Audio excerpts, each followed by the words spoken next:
Hello, hello, hello.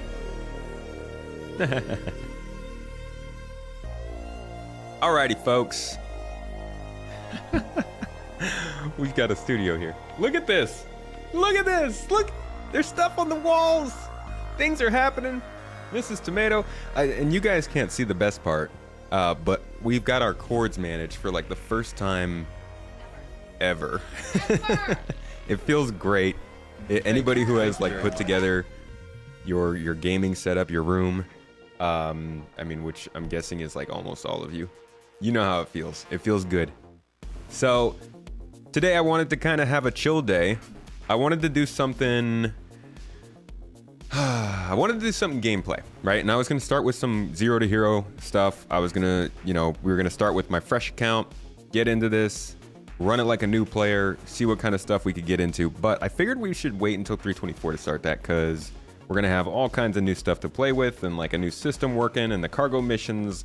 Like who wants to start with box delivery missions right now in 323, right? That's a fucking pittance. So we're not doing that today. Instead, we're going to tour every planet and moon in the game. I want to give you guys a view of every place that you can visit right now. That's not including like space stations and little extra Easter egg bits that they've thrown throughout the system for exploration. But I want to show you all of the planets, their goods, their bads, their atmospheres, their cities, their outposts, all those things. We're going to try and do it fast because there are a lot of places to go. And you guys, like, I figured this would be a perfect opportunity for us to just chat and talk. Kick back, ask questions, give answers, give opinions, all the things. How many toes you got? Yeah, like how many toes do I have? Isn't it the normal amount? Don't I have normal toes? Huh? I mean, I don't know why we would ask that, but you can if you want. Wobbly Bear, thank you for the membership, getting us started out. Camera, let them count. 14 members. I will never show my toes to the camera. Thank you very much. All right. This ain't only tomatoes. Wobbly, 14 months though on YouTube. Homie. I said homie. Thank you for that. Appreciate you. Thanks for being here. And thank you all for coming in. You early birders, you gameplay watchers. Usually we do a lot of talking on this stream, but Wednesdays and Fridays I try to do more gameplay. This Friday, actually, I think we got something special planned that we'll talk about a little bit later. But yeah, how's your week going? It's hump day. Not that kind of hump, you sickos. No, it's halfway through the week, and we are still sitting and waiting for 324 to go past the Evocati patch. And honestly, I don't know what to say anymore. Where the heck is it? What's going on? Why hasn't it started? I haven't personally played any 324 Evocati, so I don't know how the patch is performing. I've had a couple folks on the podcast who have, and they said it's hit and miss. But I do hope that whatever extra time they're spending right now, it is going to being put towards making the inventory system work a little bit better. So we'll see what they do with that.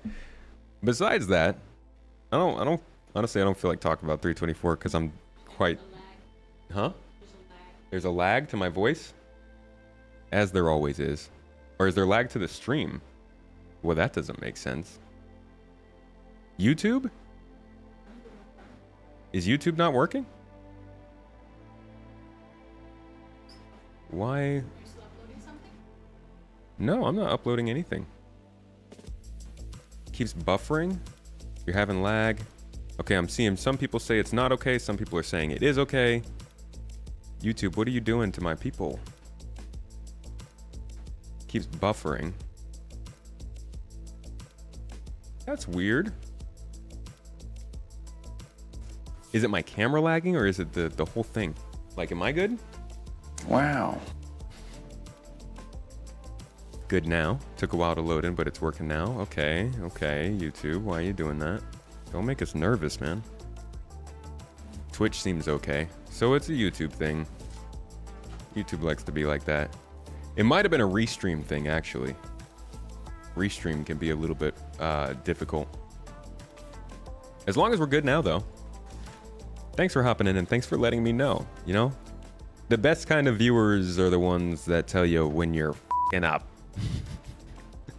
Dark, good to see you. 07th, buddy. Thanks for being the first in on YouTube. Joffrey, welcome in. Hopefully, no relation to my man Baratheon. We're not a huge fan of Joffrey Baratheon. ZSM, good to see ya. Harold Palmer, 07th with Gumby. You were watching a tomato video. Which one were you watching? Vassin is always holding it down on Twitch, dude. How are you, man? And how bad are you wanting them to update the cargo stuff so we can start throwing some better events again? I saw you talking about it. I know where your eyes be. Pedro, good to see you.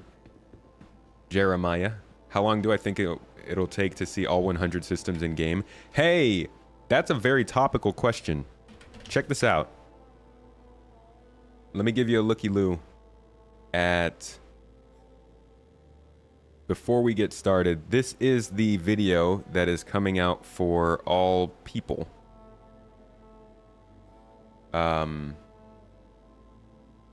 This week.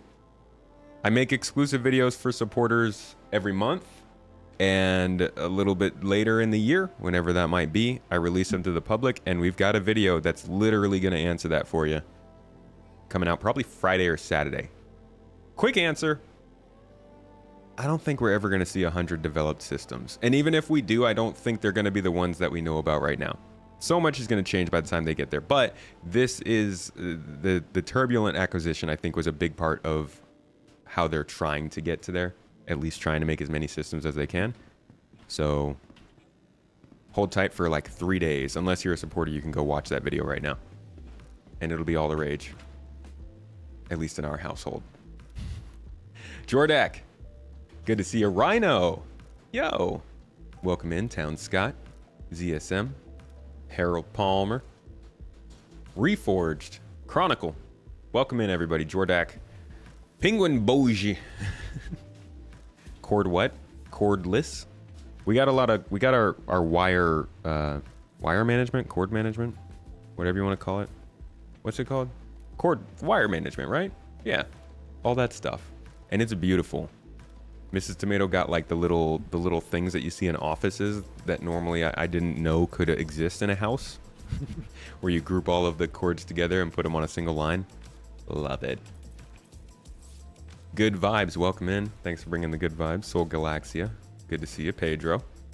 The Crumbly Mage. Welcome in, Andre. You guys ready for a good gameplay stream today? Morning to the garden. Oh, and thank you for becoming a member on YouTube.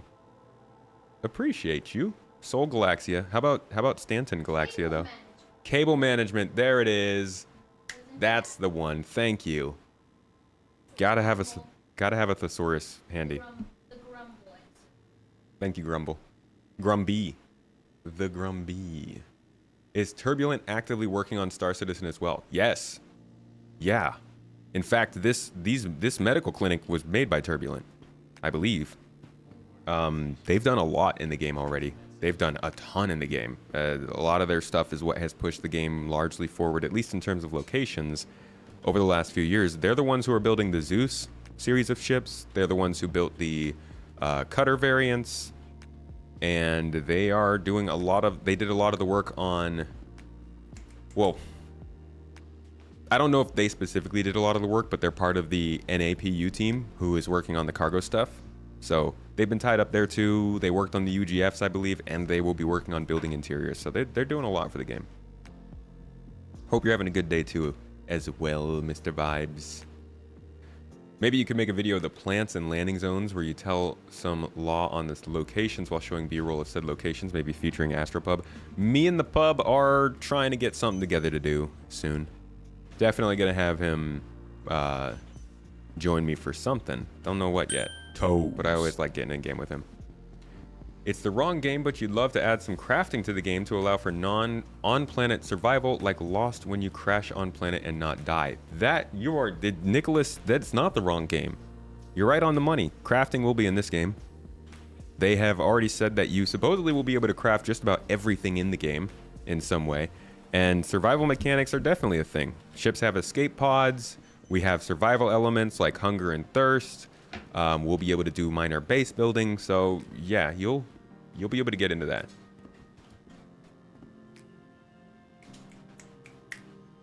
All right. Yeah, the detail on the cutter line is pretty good. The cutters are great starter ships. Okay.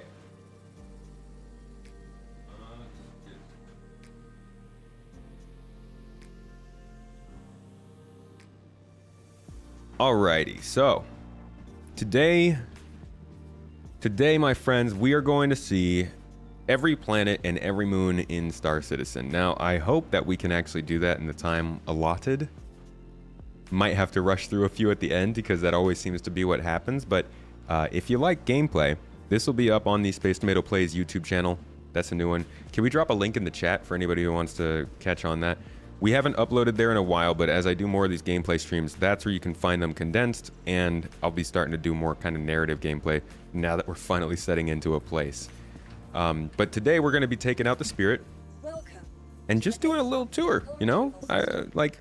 Let's see all the places. Let's see where people might want to spawn and call their home for whatever reason. Some of the moons are pretty different from others, and some of the planets have actual benefits over others. So we'll be starting today with Hurston, because that's where we spawned. And I guess it's honestly kind of the main location in the whole star system. Hurston's pretty important, even though they kind of suck. Should be a good tour, though. And of course, throughout all this time, we'll be chatting and talking each other's ears off. So thanks for joining me if you're here live. If you are here after the fact for a video.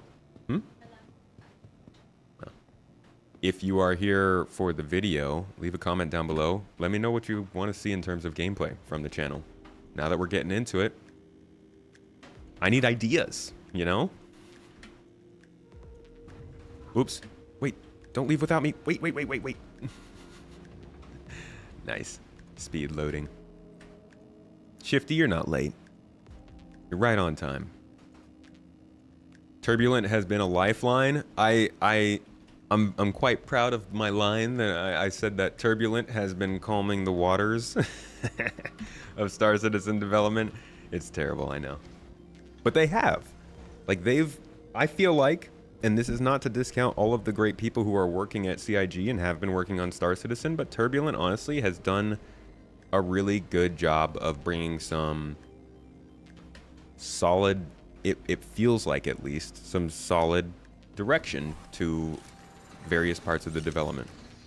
And you know, maybe that's happening because a lot of the teams have just started to get their stuff together at the same time, like the missions teams, the points of interest teams, sandbox teams. But it's also possible that this development studio was acquired because they proved that they are pretty good at what they're supposed to do. Not to say they're new. They've been working on Star Citizen since around 2014, I think. So they've had like a 10 to 11 year partnership with the company. Man, this mouse sucks. Sucks absolute.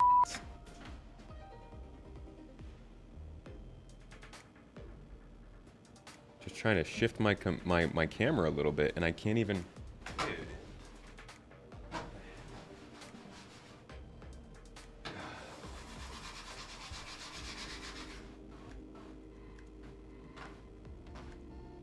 I'll get it eventually, guys. Just gotta move the mouse 5 inches across the screen. You know what? Why don't we just do this with my hand? Jesus. Okay. Not using that computer for the rest of the day. Let's get out of here and go to Hurston. Is the Spirit my preferred daily driver now? Yes. It's been my preferred daily driver since last year. Love this ship. It's a good size. It can handle a lot of things that I want to do. That's really the reason why I like it so much. I mean, it looks good. This is a great looking ship. I love that the guns tuck away when you don't want them. It's a nice touch. But to be honest, it's just a nicely sized ship. I like the Cutlass too, but I'm not a huge fan of the design. I like the Freelancer. Also not a huge fan of the design. If RSI were to come out with a ship of this size, I'd probably like that too. And what do you know, they are. So we'll see how that goes as well. I'm not going to show you my feet. Twice now you're trying to salvage your cargo run and some player attempts to pirate you and have to kill them. Really? Where are you out there salvaging? I'm surprised. I don't get too many pirates coming about. MicroTech is the prettiest? Yes. MicroTech is absolutely the prettiest planet. But Crusader's got a lot of potential. Whoa! What the?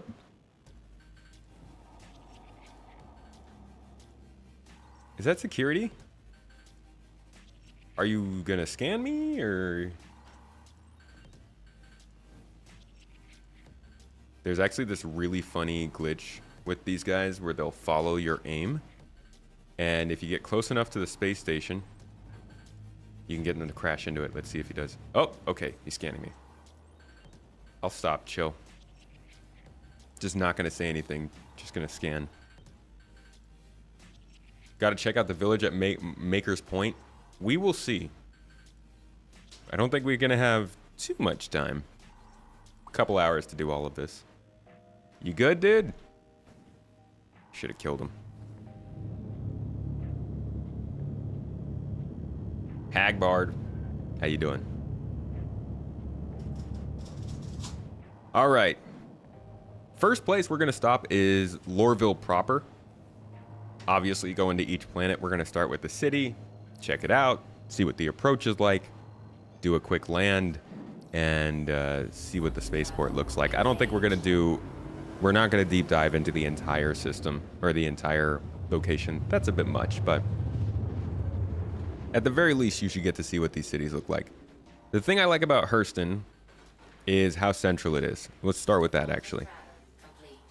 So you got 4 moons, most moons of a planet in the system tied with Crusader.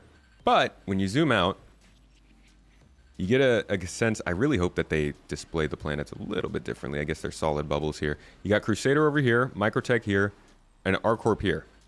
All triangulated on Hurston. Now, when the planets eventually orbit the star, this kind of thing will change throughout the time that they do orbit, if they still go forward with that.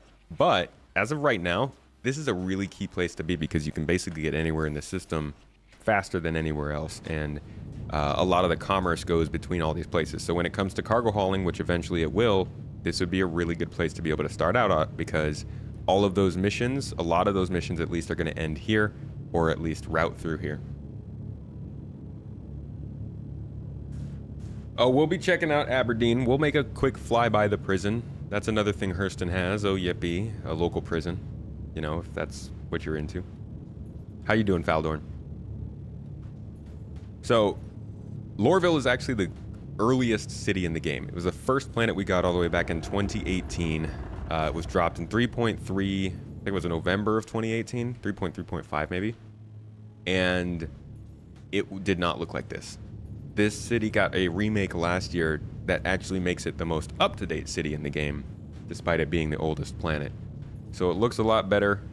It definitely struggled more for lower-end computers, so like if you're running something that's not super powerful, this might not be the city to stay at. But if you are running something powerful, it's a mighty fine view. And they expanded the hell out of this city. It's huge. And I think actually that was also a product of Turbulent. They did some of the work on building this city up. If anybody from CIG is in the chat, first of all, thank you. We appreciate that. Really, it means a lot. But if you are, you can always correct me on these things. When's the last time they spoke about planets orbiting? You don't recall anything recently? Last time they talked, well, they didn't talk about orbits per se, but they talked about seasons in the game. We actually saw that on the last stream on Monday. And that was CitizenCon 2022, I believe. So, you know, it's not a for sure thing that planets will orbit the stars, but they have said they will at one point. And with those orbits might possibly come seasons, and with those seasons we might actually see foliage change. If you were here for the stream on Monday, you remember we went over those details. If you weren't, I will have that video deep dive going up tomorrow on the second YouTube channel. Tune into that, because I think that was one of the better deep dives we've ever done. Orbits are in the plans. So again, this is the city. This is actually a really fun place to fly around because so much of it is open without restriction. So you can like really get down in here and fly amongst the buildings. As you can see, the Hurstons are big fans of themselves. Just to give you an idea of how that family works.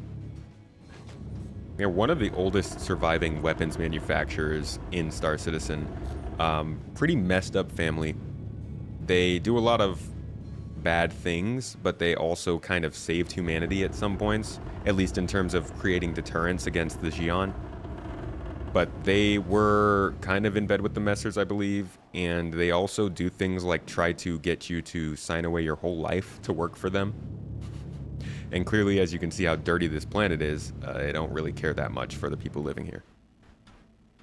Please proceed to assigned landing bay. Yeah, man, if you got waste in your cargo hold, just go ahead and dump it on that statue. Nobody's gonna care here. The only people who will care are too busy forcing everybody into labor, right? Maybe it's moons that orbit. Honestly, that would be a solid go-between. Like, if they couldn't figure out how to get planets to orbit, because that's, man, like, that plays with the economy, that plays with a lot of travel, that plays with basically every direction that you need in terms of, like, where should you go. You could just tell somebody, yeah, you should go and live on this planet, it's close to here, and then they go and they live there and it's suddenly not close to there. But I think having the moons orbit at least would be a good touch, because, man, that would help so much with making things dynamic, not make things so monotonous when you're playing and everything's the same every time.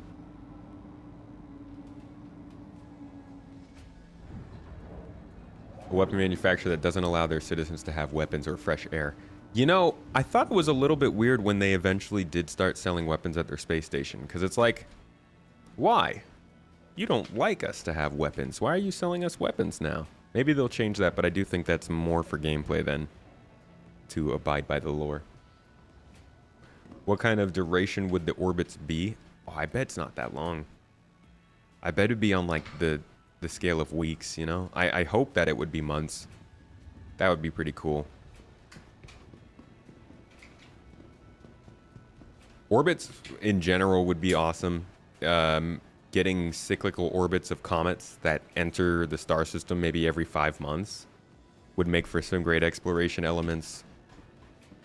You know, give people something to look for and kind of decide when they're comfortable going to visit that comet or wait for it to get closer to the inner system. That kind of stuff adds a lot of scale and dynamicism to the game, I think. Is that a word? A lot of dynamics.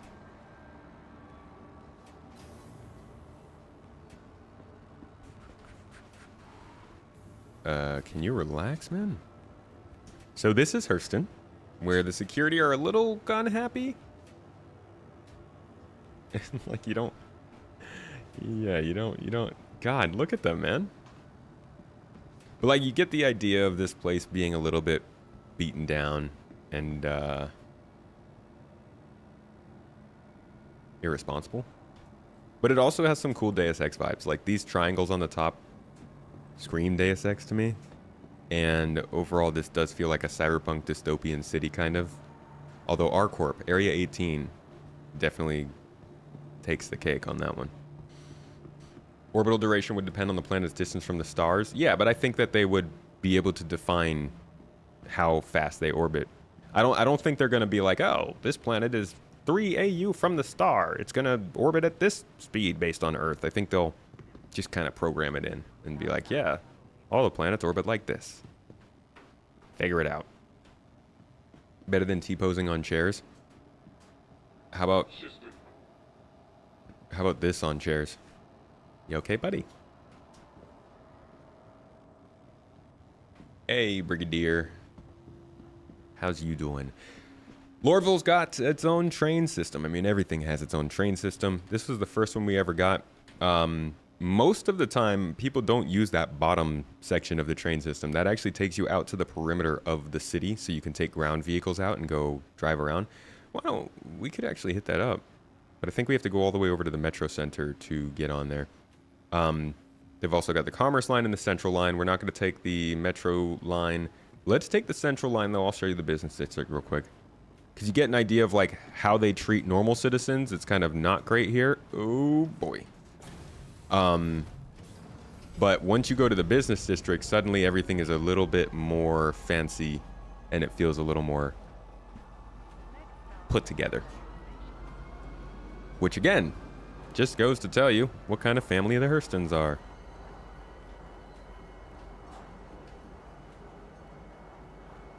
So that's where we're headed. That big building in the distance. Do I think we will hear about dynamic weather soon? I'm thinking that MicroTech V5 will probably have something to say about weather. Don't know what it will be. There's that statue we saw when we were coming in. I don't know, or actually no, I think we saw this one up here. Is there another one up here? No? Yeah, that's the one we saw when we were coming in.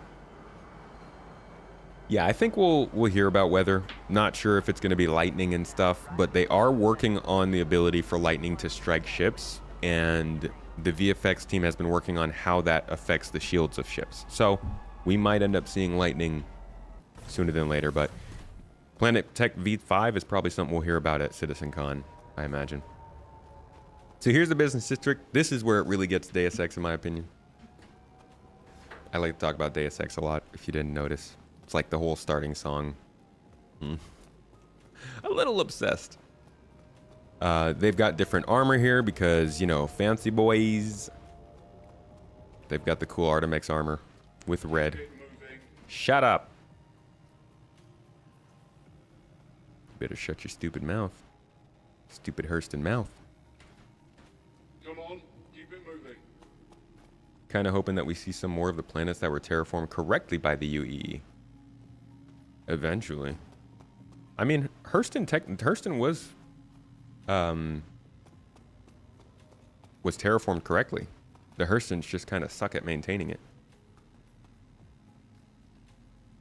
Man, these guns are big though. And this is also a pretty cool part of this whole thing, is like these companies that own planets are still companies in the game that do things. Like, you might hate what they do with their citizens and disagree with how they treat their planet, but you still might come in here and buy their guns, which you totally can. Let's see. I don't know if you could buy this one specifically, but you can go over to the showroom and they've got plenty of weapons for sale. And this is going to be the case in a lot of places that we go. ArcCorp, for instance, sells a lot of components. MicroTech sells the Mobi-Glass that you use. Crusader makes ships that you fly. And then when we get out of here, we'll go to the Magnus system, where on Boreal, Drake Interplanetary has their home base. And in Terra, I think Origin went to Terra, maybe? Like, this is happening all over the place. And I really like that about how they bring the lore in. But yeah, you can come up to these weapons and... God, they don't really work with the new interaction system, do they? Surprise! If you can't get them selected on there, you can always just come over here and buy them. But yeah, Hurston Dynamics, Lorville itself is a solid place to stay if you just want to be around everything. Not the best in terms of getting weapons and components, but they do have a weapon store for ships.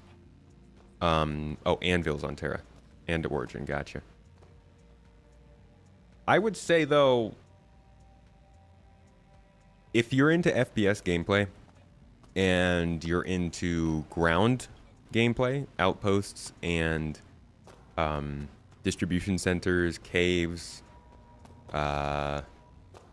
just kind of driving around on the ground, seeing different biomes, there are really only two planets in this system that are going to sit well with you, and that's MicroTech and Hurston. Hurston being the one that's in the center, so that's kind of your differentiating factor between those two. And the weather. MicroTech has more snow. Ignoring any mention of invisible war is the only proper reaction for a true Deus Exer. Did you say something like that? I'm a big Human Revolution fan. That was a good one. Here's one of our mission givers in the game. One of the Hurstons, one of the younger ones, actually. Never really pays attention to you until he has to. I'm sorry. This isn't a great time. See? I'm too busy. You gotta kill more people. Okay, whatever, dude. And hopefully, I think this is going to be an elevator that actually takes you up to landing pads on top of this building, but I don't know if they're going to do that. But yeah, this is like a very unfulfilling location because it's got this whole setup that makes it feel very economically focused. Like, you can do a lot here, but really all you can do is walk up to this and, like, say you want to buy or sell some commodities. So it's a cool place, and it's really all about the location right now, but at some point these cities should have things that make them a little bit more interesting than their counterparts to go to. Yeah, hub of trade. Definitely hub of trade, and it is rumored, at least, that Hurston will be the starting place for Star Citizen. Overall, I think it should be in Terra. That would make the most sense to me. But whispers and murmurs say that this is where they're going to try and start the main storyline. Which do I like more, Human Revolution or Mankind Divided? I like the music in Mankind Divided more. I like the story of Human Revolution more. Both of them could really do with an improvements on their dialogue, I would say. You know, Deus Ex would make for a great backdrop for like a TV series.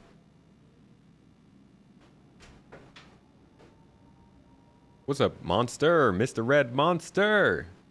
How you doing, dude? What's your favorite planet? Thanks for dropping in. His LinkedIn photo is definitely of him holding a phone to his ear. At a desk, though. He's got a pen in one hand and a phone in the other. Sorry, I can't talk. I'm too busy. Oh, what? I called you? Bye. And he hangs up. Sounds like a Hurston. Terra will be one of the hardest planets to make. They will probably make it much later. I think Terra's in probably one of the first 5 or 6 systems. I say I think it should be the starting system because it's basically the center of humanity. I mean, Sol technically is still the center of humanity, but Terra is... You got, what, 4? I think three habitable planets, and probably some of the best security in all of human space. It makes sense for... Put starters in there and tell them, explore this system. Spend all your time here before you go out into the wilderness. Do we have flat planets in SC? We don't have flat planets, but we did have an April Fool's joke showing off MicroTech V5 back in 2020, where they announced that they would be flattening out planets. Like, no joke, this was a full document that they released, and they were like, look, it's flat ArcCorp. Which I still think they should move forward with because that's how planets really are, you know?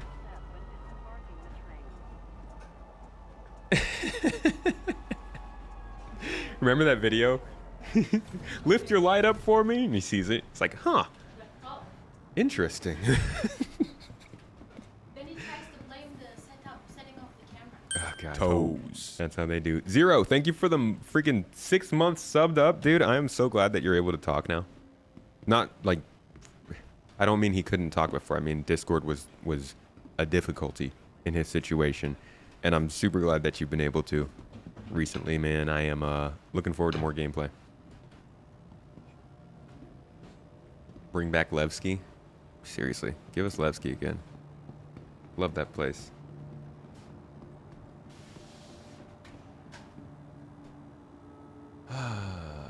You're logged in from home or from work? So you're on your YouTube. Ew, YouTube. Gross. So that's Lorville. Like I said, didn't want to spend too much time in each city, but that's the business district. The rest of the city looks kind of like this, but you should go and look at it yourself. There's a lot of little nooks and crannies, or crooks and nannies, whatever it is, and you can find a lot of signs of just how bad this city is. There's literally a pipe that just dumps sewage out into open air when you walk out of the habs. Not great. Not great. Assuming they're going to monetize the game with subscriptions, you were thinking they would make Sol the free-to-play system with controlled PvP areas and all other systems would be pay-to-play. They will not be doing that. From the beginning, they have said that once you pay for this game, you get access to the game. They're not gonna put content behind a paywall. They're not gonna make you pay for a subscription to get into different systems, at least as far as they've said so far. They do already have subscriptions in this game, but they don't unlock the game itself. They give you extras like unique items and armors and flares, access to PTU and not Evocati, but access to PTU waves, stuff like that. And I think they will use that to monetize the game, but I don't think they're going to lock the actual game behind that kind of stuff. Probably things like insurance or I don't know, extra security or maybe additional lives during death of a spaceman. Possibly that kind of stuff, which can get out of hand pretty quickly. But they're not going to make star systems pay to play. Do I think the system pipeline is pretty firmly established? Has CIG given any indication about how long they feel it will take them to crank out a single system? Well, you know, Asa, of course, it took them 10 years to make Stanton, so it must take 10 years for every system. Sorry, I get that a lot. I actually don't think they have a good handle on the pipeline for systems yet. I think that's what they've been building for all this time. But we'll see what they do with Pyro, and then how quickly after that they get nixed down. I think the hardest parts of these systems is going to be the factions and the missions associated with those factions and the reputation stuff. Whoa, whoa, whoa, whoa, whoa, whoa, whoa, whoa. Good flying, dude. Good flying. All right, let's get out of here. Let's go check out Hurston's moons. Thank you. And please visit again. Oh, yeah. Yeah. Terra is not Earth Terra. It's Terra Terra. Earth is Earth.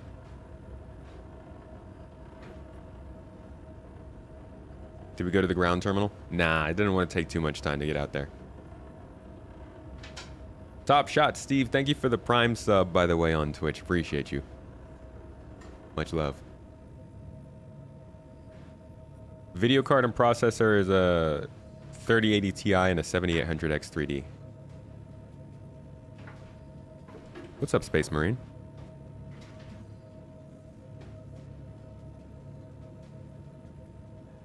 All right, first moon. There's a space station. Every space station in a planet's area is right above the city, and that's where most of your big cargo missions will be going.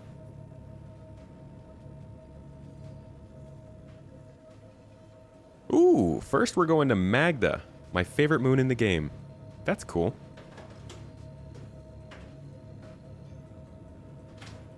Love this place.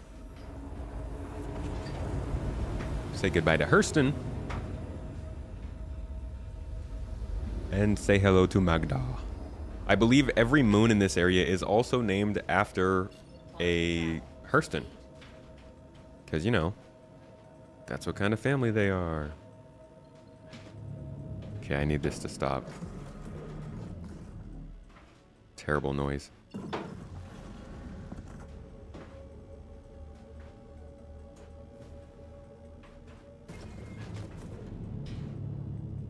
There we go. All right, so I want you guys to get a nice view of the sunset here because it is the best part. Wow, there are not many outposts on Magda anymore, huh? All right, we'll do it this way.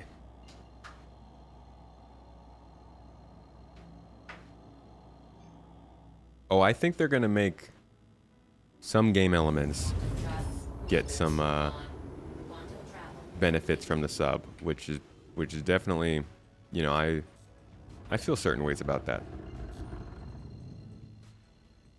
Ariel is your favorite moon. We'll be heading there soon. What do you like about it?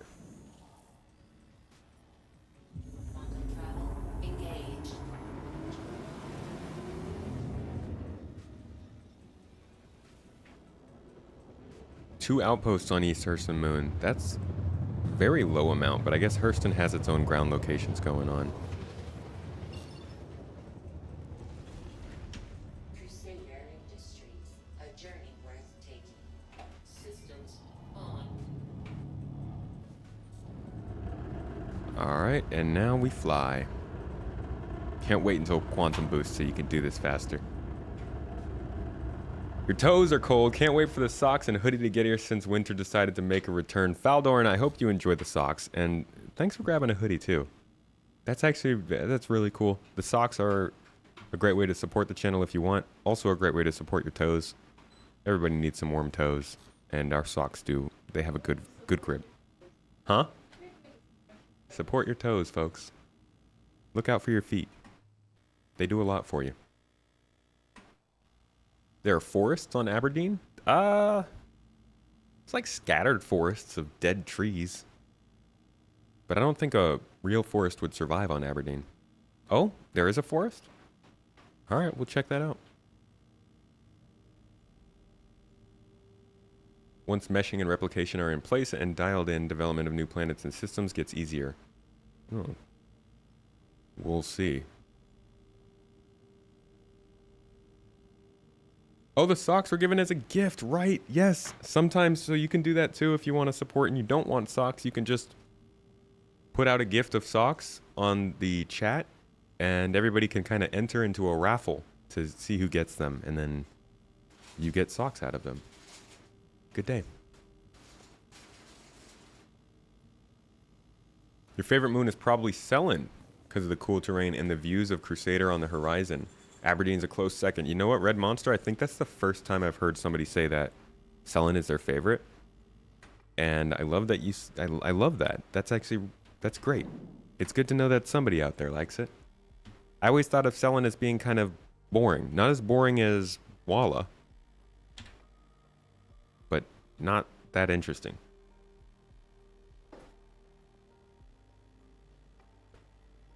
Yes, they do still sell UEC. You can actually buy UEC right now, but don't. It's a terrible, terrible value. Like, you'd be paying a lot of money for UEC when you could just be buying a ship instead. And I would say, no matter what, if you're doing either of those things, it makes more sense to do it out of support for the game than to get ahead. Unless you don't have the time and you need to get ahead. You need to get a ship because you won't have the time to play and grind and make it. Sure, but I encourage people to consider earning them in game so that you have more to work for when you do get in the game. Some people on YouTube say I can't say that. Somebody legitimately told me that because I make money covering this game, I can't tell people that they shouldn't buy ships. Like, what? They work for CIG. Yeah. Somehow became an employee of CIG without knowing it. Norgard is your favorite outpost? Where is that?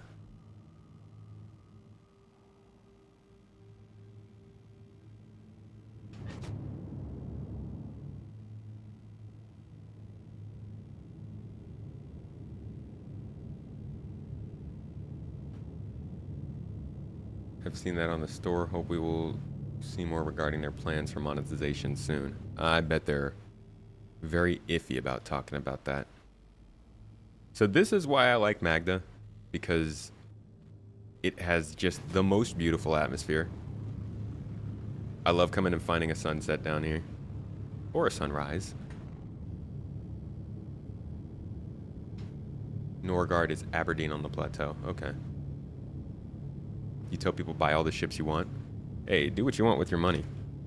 But like, if you ask me, then I'm going to tell you how I feel about it.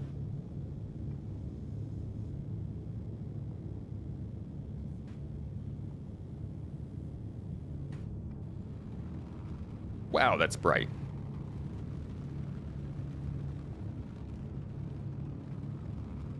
Yeah, Magda's got the color. Great for rock mining too. Utopia around MicroTech is the most underserved moon. It's got the icebreaker track. Oh yeah. But no landing pads. There's no landing pads on Utopia. Oh my god, look at that asset pop in. Something that we talked about on the last stream. Changing over their tiling and their rendering of this over to the or at least changing the creation of this stuff over to the GPU, which supposedly helps with the pop-in of assets because, man, it's bad.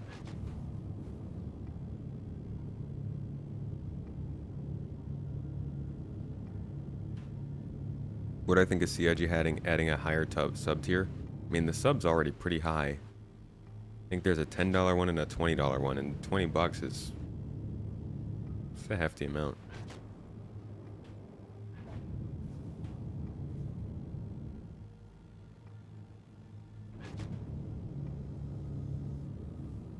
Alright, so this is Magda. Like I said, not going to spend too much time at each moon. We've got a lot of places to visit. I just wanted to dip in here and give you a look of the ground and kind of the area. It's not a breathable atmosphere, so you do need a spacesuit. There are a couple moons you can survive for a decent amount of time without a helmet, but this is not one of them. Bye-bye.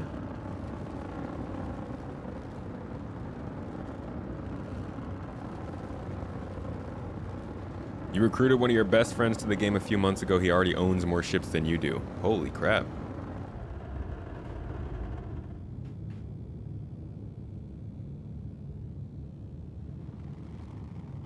Yeah, definitely check out Magda if you want to see a pretty moon. What I just showed you is only a bit of it. There's, as you can see, it's got like this nice red to blue sort of gradient of biome. And it's a cool place to just kind of chill, do some mining or something. Get a good look. All right, where are we going next? Ida. Ida's an interesting one.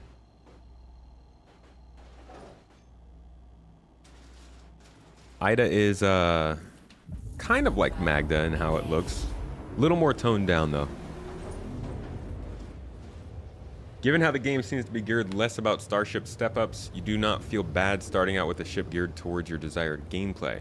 You have, however, hit your upper limit of what you'll spend on the game after putting in small amounts over times based on hours played. That's fair. What do you mean by it's geared less towards step-ups? Like there's no clear line of progression for what you want to do?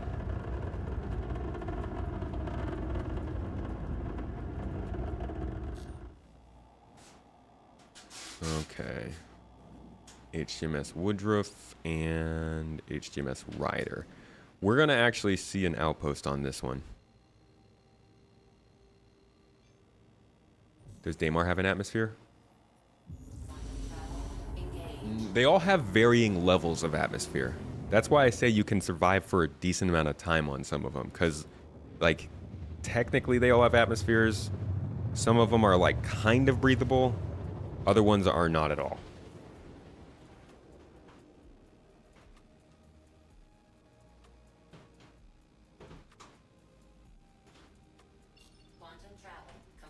All right, so you kind of can see the toned down colors of this one. Seems like it's got a little more craters going on. Actually, the geology here is a little bit more interesting. It's got kind of liquid-looking shapes to it. Atmosphere is thinner, though, as you can see from the speed I'm going and from the lack of a lot of light diffraction. This one will actually land at the outpost, and we'll get a readings of what the atmosphere is.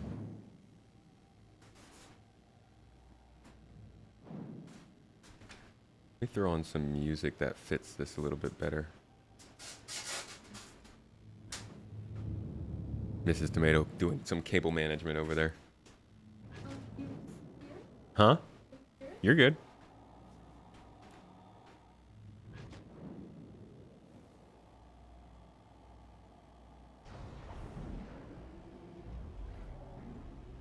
Yeah, so they've got these like spires of rock here on Ida, which adds some interest to the terrain. And it looks like they're going a big step further with these on some of the other new planets in Pyro. Pyro 6 and Pyro 1, I think. Both have some stuff like this. You bought the ships you own just to support the game. You know, you can buy them all in-game except the Endeavor. Oh my god, how much would the Endeavor be in-game? That's got to be getting up there.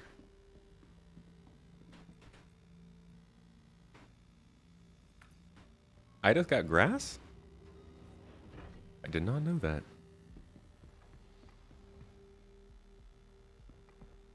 Well, here it is. A little bit colder here, negative 18 degrees Celsius. What are we looking at on the atmosphere?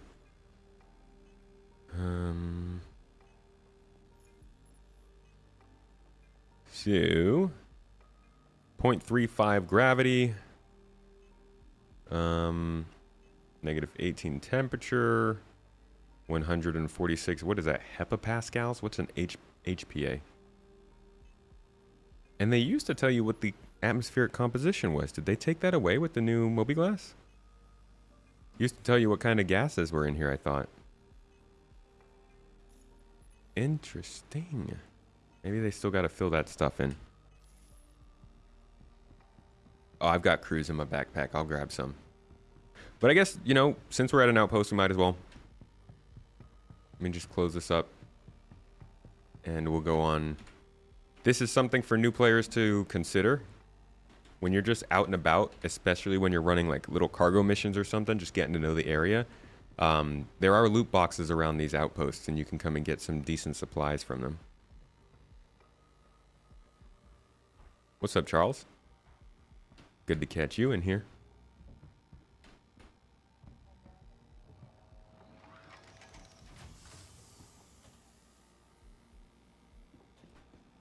Any loot box? Yeah, here's one. What do we got? Cruise and a candy bar. And a watermelon. Take a watermelon.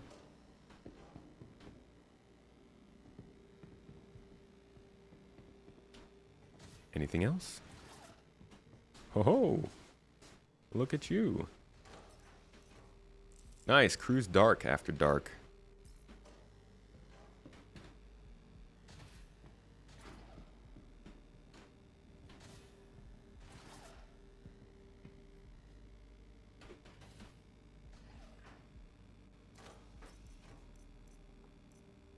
Just a whole bunch of consumables, really, in the gray boxes. I'm pretty sure this is a mining outpost, so you'd think they'd have some more mining-focused stuff, maybe?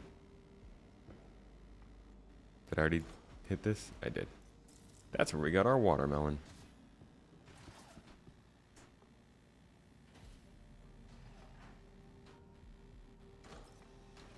Cruise dark, cruise pulse, and a flare. Jackpot. From how you see it, there's a few steps in terms of ship progression plan so far, and skill progression around your choice of ships seems to be an intended approach. Yeah. Yeah, there's a lot of focus on which ship you're using for which job that isn't in the game right now. But things like the cargo refactor, the VTOL engines, aerodynamics, cargo access, armor,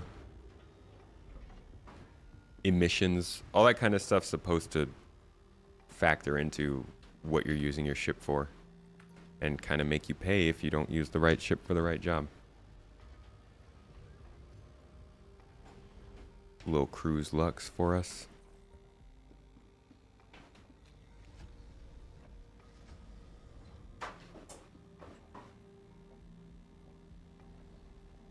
Do I have any idea of when, if they will bring passenger hauling? They will, but I don't know when. That's something that has been, has been basically planned for a long time. That they talked about probably a bit prematurely a few years back. They're gonna do it, but we don't know when.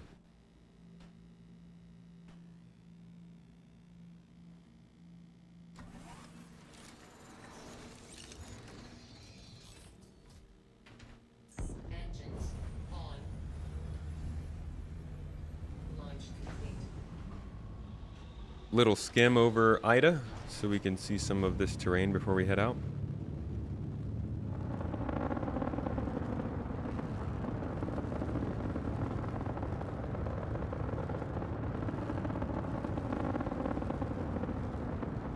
It's a whole bunch of rocks down there.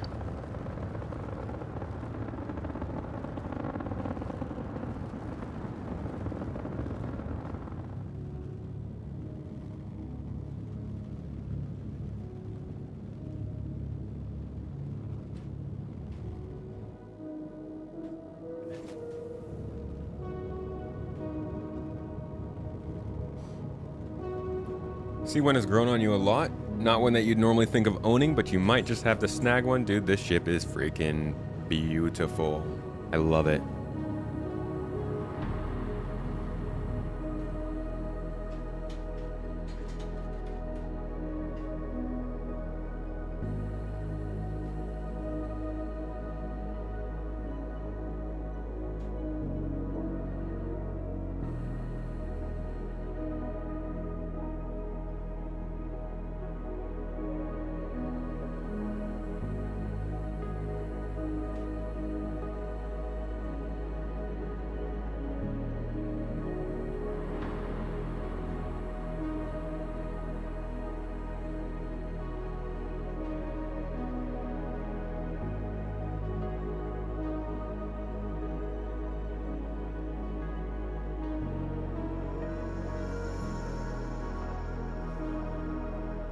All right, where are we heading next? We already hit Magda.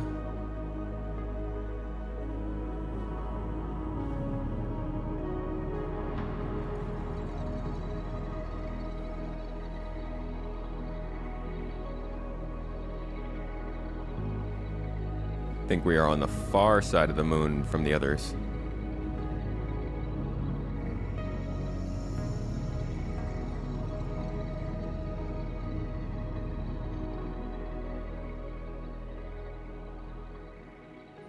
Quantum travel engaged. Quantum travel complete. Aberdeen. Let's go. We're saving the best for last, don't worry. Best is Magda, but you know, I feel you. Travel engaged. You can fit a Nursa in the C1 if you shoot the wheels off. Well, that's quite nice. Just gotta destroy your vehicle first. Quantum travel complete. Moorbug, that's not shallow at all. I think a big part of choosing the ship in this game should be how it makes you feel. Whether that's through the looks, the sound it has, the design it has. I am far from a person who judges these ships by the numbers they come with. In fact, I mentioned I'm going to start doing some ship reviews and videos, and they are going to be largely based on the vibes instead of the numbers and stats, because I think this might be a not popular take, but I see this as a game that's all about getting the best feel in space, finding the thing you want to do, doing it as immersively as possible in the way you want, with the things you want, at the speed you want. And for a lot of people, I think this is the game. You know, if they do end up pulling off what they're trying to do, this is the kind of game that you just want to sit in and live. And you should be able to go and look for the ship that makes you feel good when you're doing that. It doesn't have to be the best ship. It doesn't have to be the best at everything. Don't have to min-max. Just like find what makes you feel good, you know? And if you like a ship because it looks good, then buy it. Live in it. Love it. Don't let anybody ruin that for you. Unless it's a Drake ship. I'm kidding. Drake's got some nice ships. So this is Aberdeen. Lot different from the other moons. Thick atmosphere. Very hard to see the ground, in fact. Even during daytime, you kind of got to scan to see how close you are. An acidic moon. This is where those acid caves they're working on are going to end up being, here in Ariel. Actually, I don't even think here, just Ariel.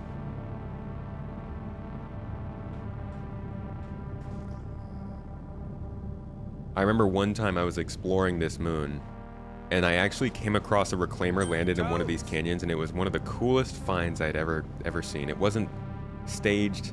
There was nobody in it from what I knew, but it felt like I came across an old salvage site, you know? Just this massive monster of a ship looming through the fog. Oh, as you can see, plenty of mining spots around here. I think this is a pretty good spot to go for mining. But it's got an atmosphere to it, and I don't mean that literally. I mean, like, it has presence, this place. Soak it in for a bit.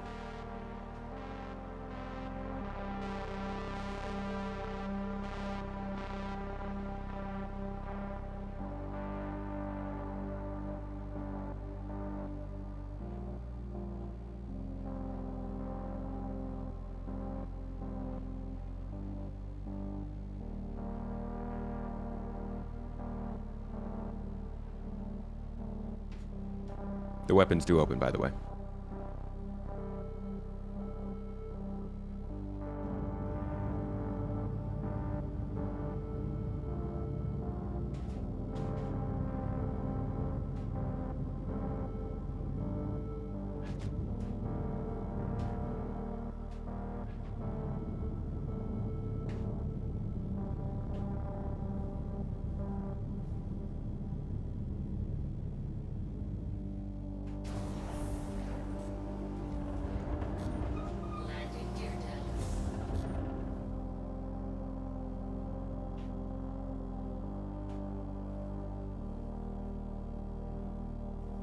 Oi! It's a little rough. Engines off.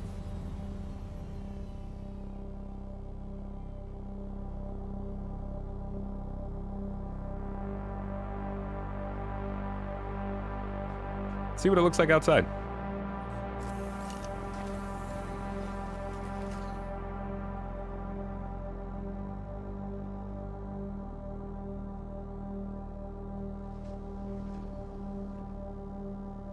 I don't have any weapons, I just have a pistol.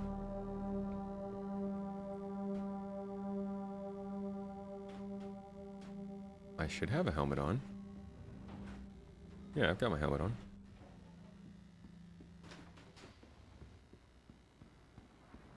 So the ground is a little bit more lively than you would think when you're up there. Got these dead trees, you got plenty of tall grass. I could totally see them throwing some kind of a fauna on this moon. I think it'd be pretty fitting. This is a rather creepy moon. I took a picture here one time that I love. I don't know where my pictures are though. Holy crap. I haven't done virtual photography in this game in a long time.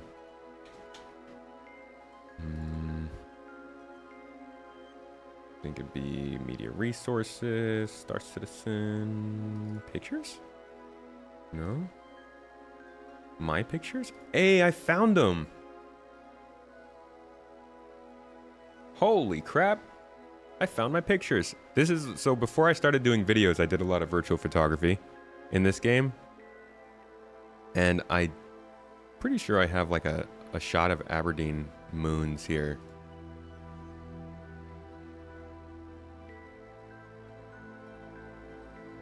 Yeah, here we go.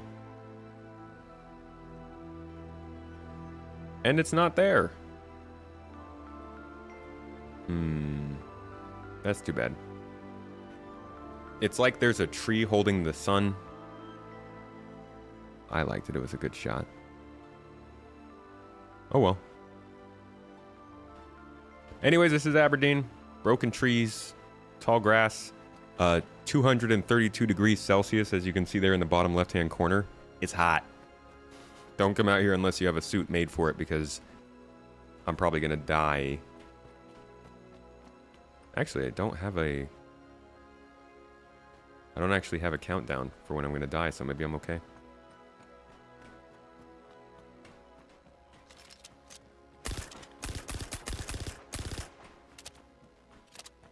Hate trees. Ida has similar grass? Okay. There's a bit of copium for base building stuff. We do like dabbling in copium. No. Calling home because I'm going to each planet. I'm not saying make your home on the moon, although you can. You could just log off on a moon whenever you want. No, I mean where you're gonna make your home, as in which of the 4 planets. And so we're going to each planet's moons. Oh wow. This was a very, very, very close landing. Oh, it looks like it was actually too close. A lot of people do mining on this moon. Apparently it's a good spot. Red Monster, do you do your mining out here?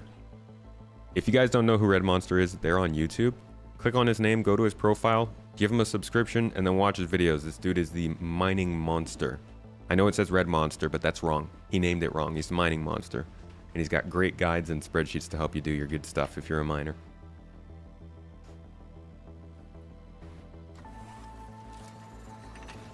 Best mining moon, Mabutu. You just got the worst timed ad ever on Twitch. And that's saying something. Alright. We're going to put Aberdeen in the rear view and head over to Ariel now, which has arguably the best sunset in this planetary system next to Magda. Aberdeen gets this beautiful red to blue sunset gradient. We'll see if we can catch it when we get out there.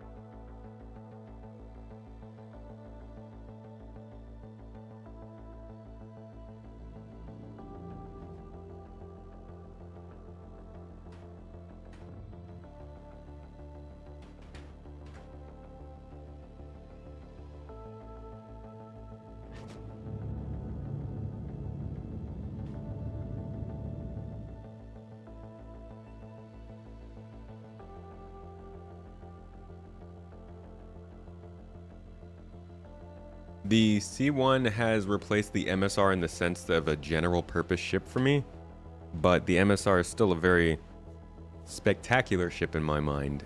One that will have some really interesting uses whenever they come about.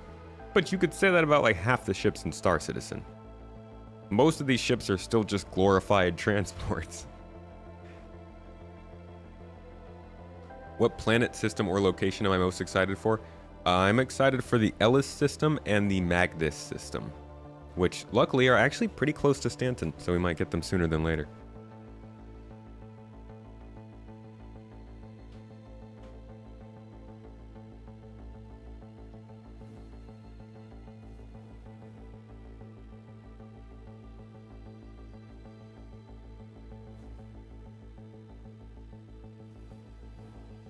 Nice, we got a view of Ariel right there. Look at that red monster in the distance, huh?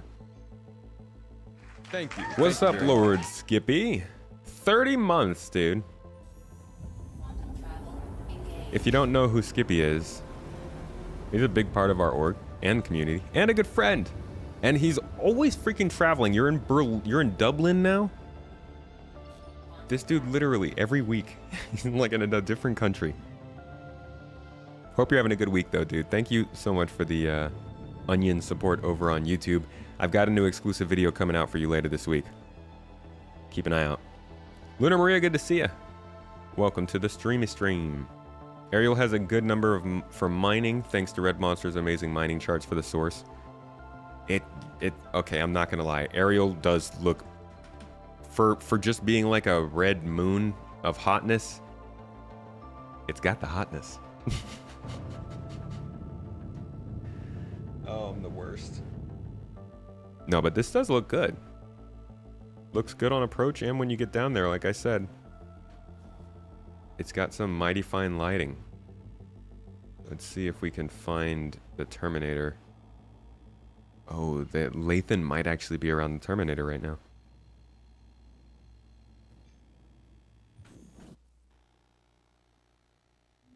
I can't wait until Nyx is the next system so we can say the next system Nyx is Nyx. The next system. The Nyx system is the next system. Whee! Did I just get some atmospheric entry effects?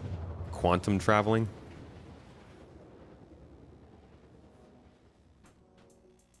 Crusader Industries.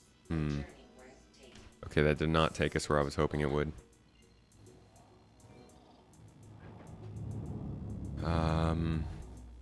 Wow, yeah, this was definitely not where I want to be.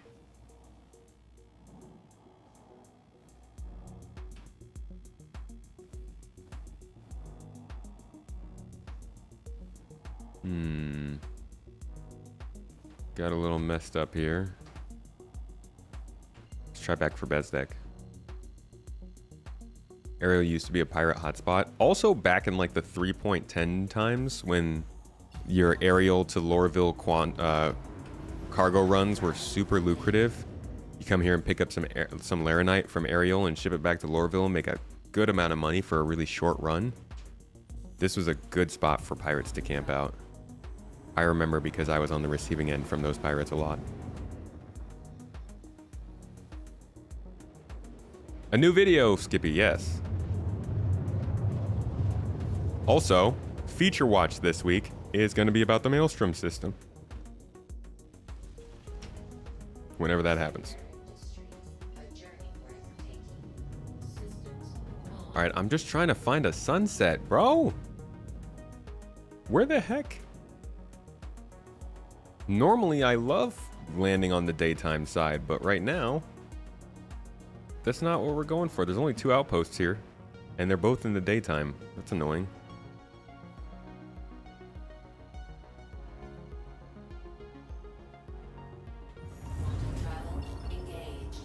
Okay. Maybe that'll put us... No. Completely daytime side.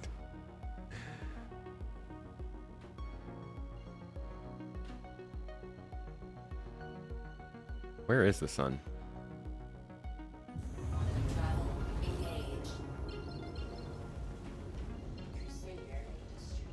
Oh boy. It's been like 30 minutes and we're still on the first planet. Okay, here we go, though. I have found the Terminator. Now you guys can see the beautiful sights. Oh, if the lighting doesn't mess up, come on.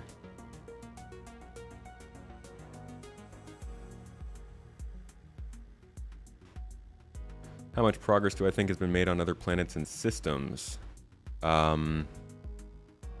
Past Pyro, I think there's like 3 systems that are probably doing something past Pyro at most. And that would be the Nyx, Odin, and Vega systems. But I don't think there's too much going on with Odin and Vega, honestly. Those are made for some very narrative-focused single-player segments, and not necessarily for the Squadron or for the Star Citizen systems we need for a system to work. Oh yeah, upgrading your CPU for this game is a great move.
Yeah, see that blue coming in?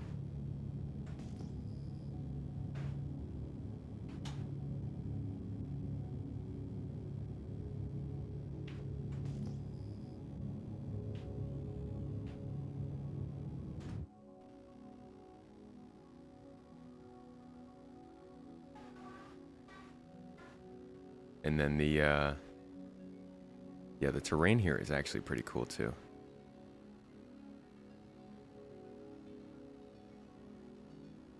God, I love this ship. Look at that thing, man. It's beautiful.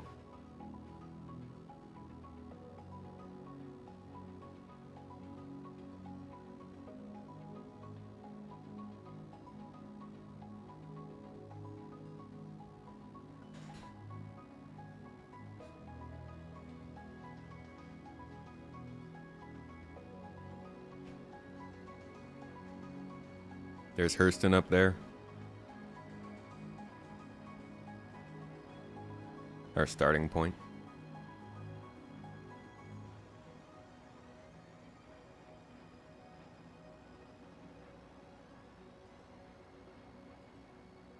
It's no Connie. It's true. It is true.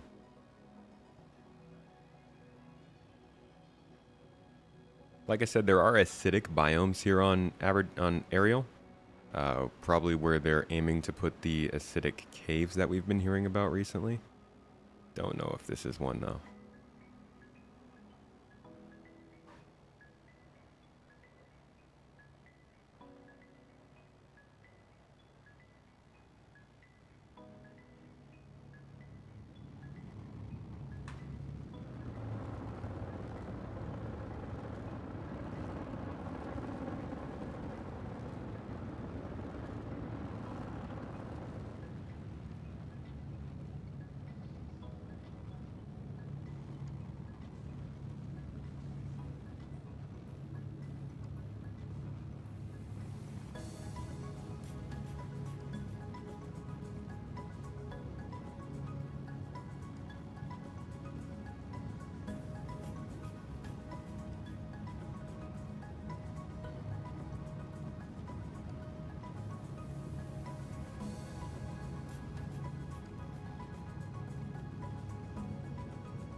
Just certain angles of this really get like a Normandy kind of vibe from Mass Effect.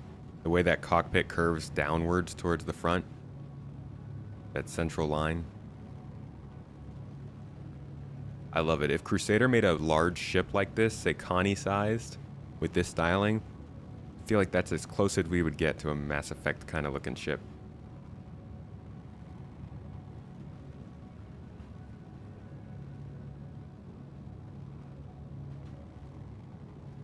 I'm hoping they add the new quantum travel rework into the 4.0 roadmap. I think that's kind of a secret. I think they're holding off on talking about it because I don't think that 4.0... It doesn't feel right for them to not have the new quantum travel in 4.0. And yeah, it might be something they're holding off on talking about just as like a surprise, kind of like the fauna was.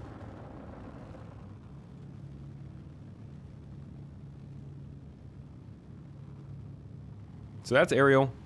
Like I said, there are acidic biomes here that offer some pretty cool experiences, and I'm sure some cool caves at some point. But most of the moons are just moons, you know? The real treat is the planet, and even then the planet, the landing zone itself, isn't super fully featured. Like, when you're looking for a place to call home, you're considering the gameplay you want and who offers the most of it. For Hurston, it's very central. You got bounty hunting, FPS gameplay, cargo hauling, mining, salvage, ground vehicle potential. There's just... Hurston's a great place to start because it has so much going on for it. Let's go check out ArcCorp next.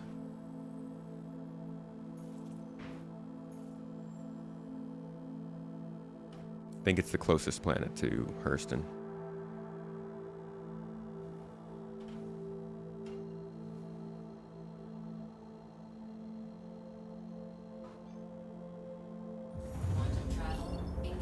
Yeah, sightseeing in this game has unfortunately been one of the primary forms of gameplay for the last 8 years.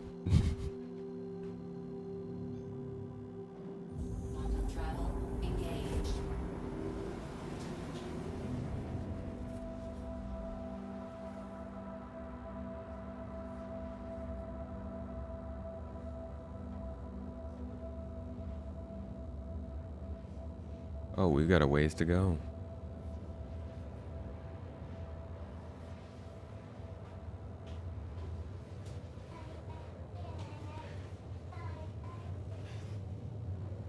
Oh, my niece is here. Just scooting around.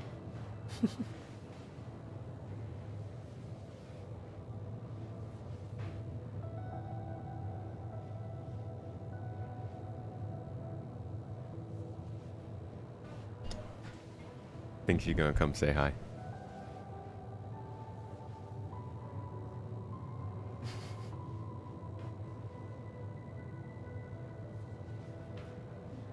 Hey, Pickle. Yeah, yeah.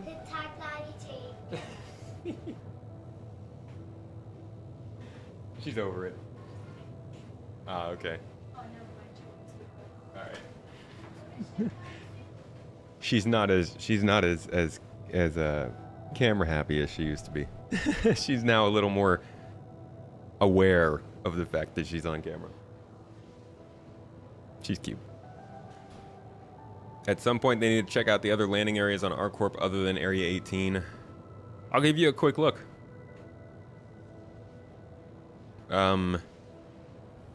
Yeah, the whole of ArcCorp is due for a pretty big redesign.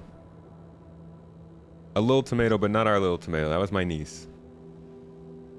That was my niece, Dora. She's one of the mascots of the stream.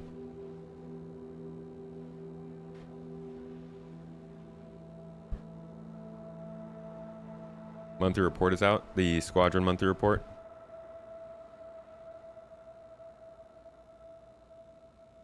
Add worlds like the worlds from the Riddick series. I'm not trying to burn alive immediately when I walk outside. That's harsh. That would be cool, though. If they do that, can we also get a character played by Carl Urban? How wild would that be as like another actor in this game? Carl Urban. He's fun to listen to on The Boys, but I like that old movie he did. The Riddick movies. All right, Area 18 is the landing zone on ArcCorp, and for those that don't know, ArcCorp is an ecumenopolis, just a gigantic city, planet covered by a city. You can kind of tell down there it's all buildings and factories and stuff. It's not really modeled accurately for that just yet. Like, they've definitely got plenty of work to do on this. It's got a rework that is needed, but it does look pretty cool at night, huh?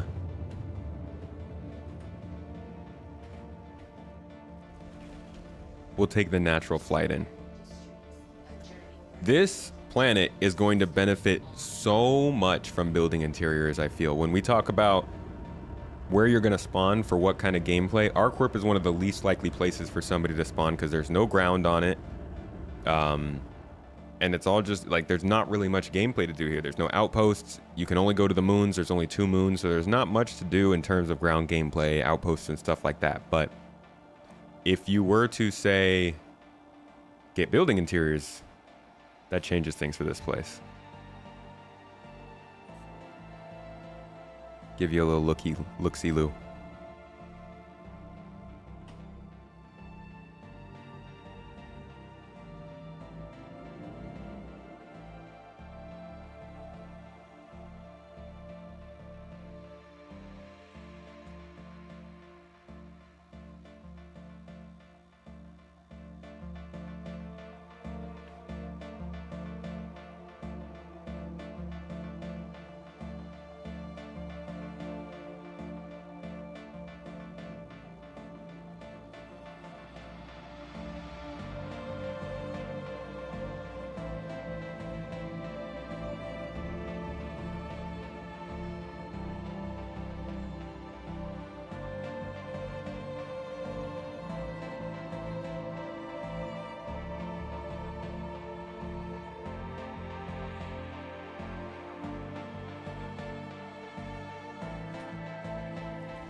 I'm gonna get you a little closer for some clouds.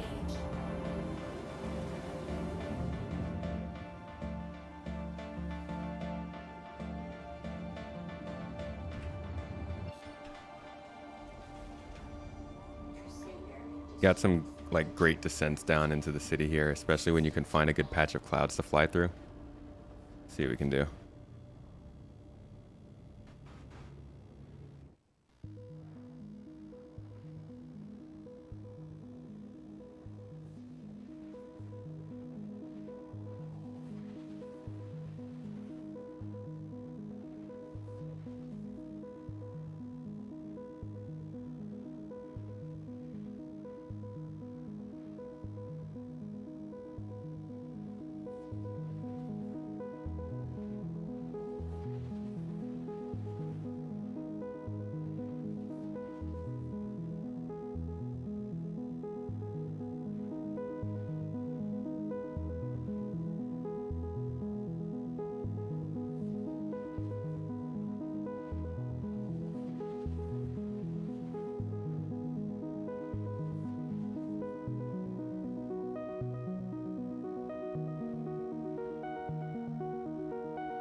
Should we go fly through those clouds?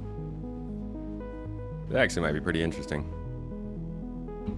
See if I can take us a little bit closer. I need a spot to target. Yeah, I think this will take us there.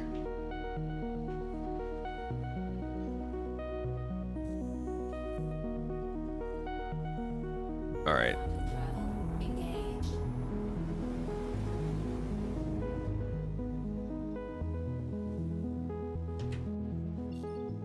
All right. This might take a little while to fly down there. but it'll be a cool view. A journey worth taking. Systems. And look at those clouds, man. Look at those fluff balls. Hold on, we can turn up the quality of them real quick.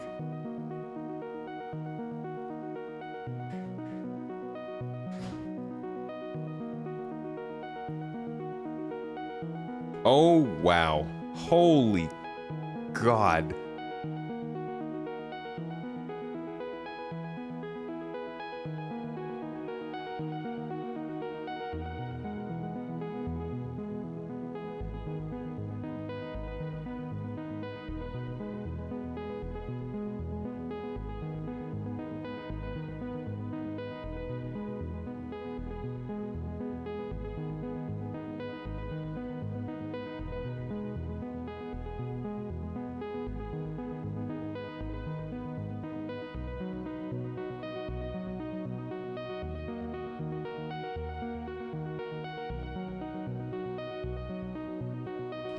The coolest part about this is when you fly through these clouds, like it's all sunny up here, and then you fly through the clouds and you get down to the bottom and it's just dark.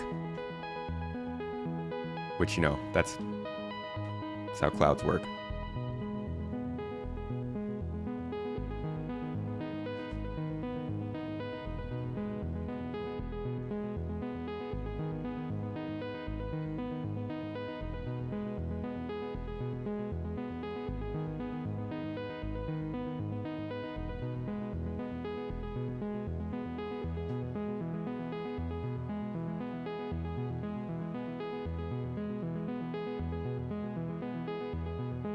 All right, let's head down.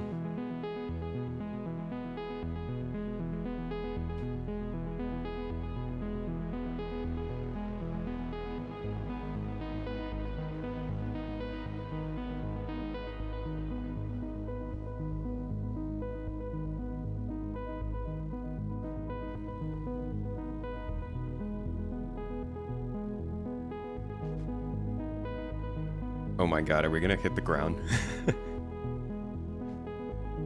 I can't see anything.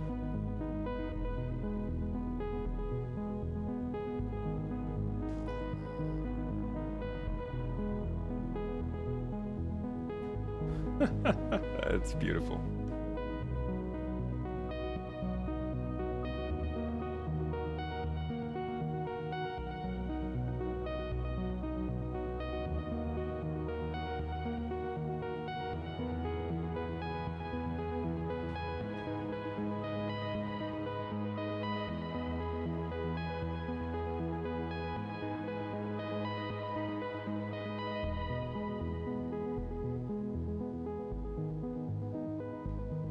So this is what the planet looks like everywhere. Just a city.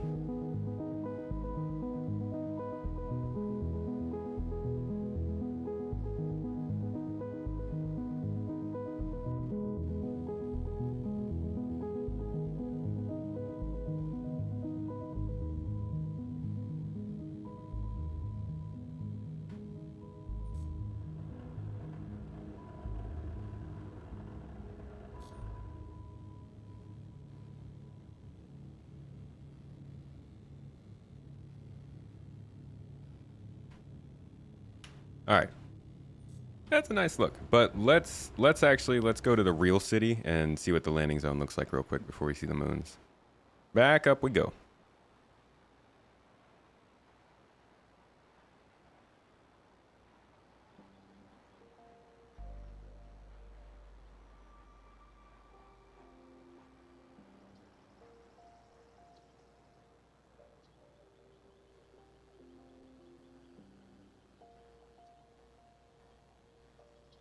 Somebody was asking about the ability to enter the city, the buildings. They have some plans for making buildings procedurally generated interiors. We'll probably talk about that later in the year. We'll do a deep dive into building interiors and a whole look at how they're going to expand this planet in particular and the other planets like it. But yeah, they've got a solution that they've been working on. And funny enough, I think it is a solution similar to what Rockstar is looking to do with GTA 6, which is also... The two companies are also both looking at solutions for server meshing for online play. So like there are a few different parallels with GTA 6, I'm thinking, with this game that we're seeing. Wow, look at that shadow. Holy crap, dude.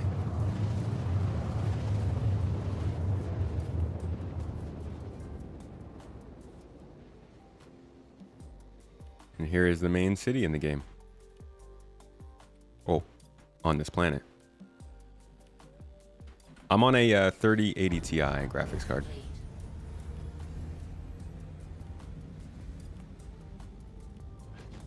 And of course the city's in the darkness.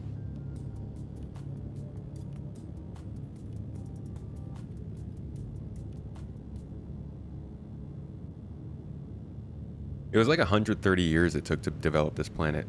They had like a kind of a big business rush because this system was discovered, and the UEE was basically like, hey, businesses, you can do whatever you want. So ArcCorp just started leasing out land and telling companies to come and build.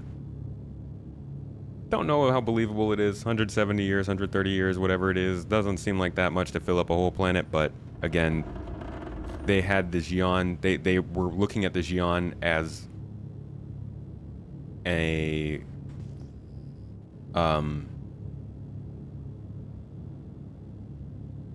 inspiration for building factory worlds. It's something that Xi'an does. They figured out how to quickly cover a world in buildings and factories in order to make it productive very quickly. So I think the main thing they were trying to do was just to replicate what the Xi'an does with this one. And it's very, very fast that they did it. Not sure what else they'll building to the lore to make it more believable, but it was even shorter before. It was like 80 years at one point. So this is the main tower in Area 18, which is the main city on this planet. You can actually land up here. There are a lot of landing structures on top of the buildings in this city. Set down up here. I'll give you guys the view.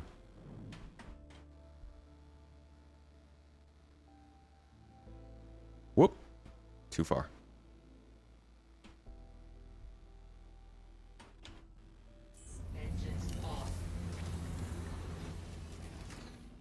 Feels like it's less believable than spaceships. Yeah, a lot of people have problems with that timeline. Understandable. It's a short amount of time.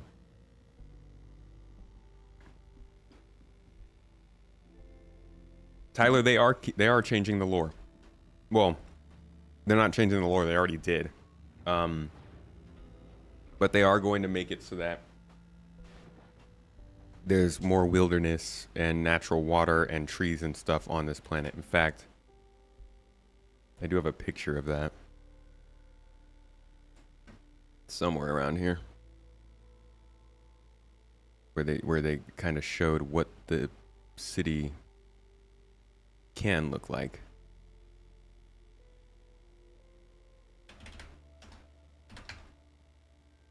Here we go.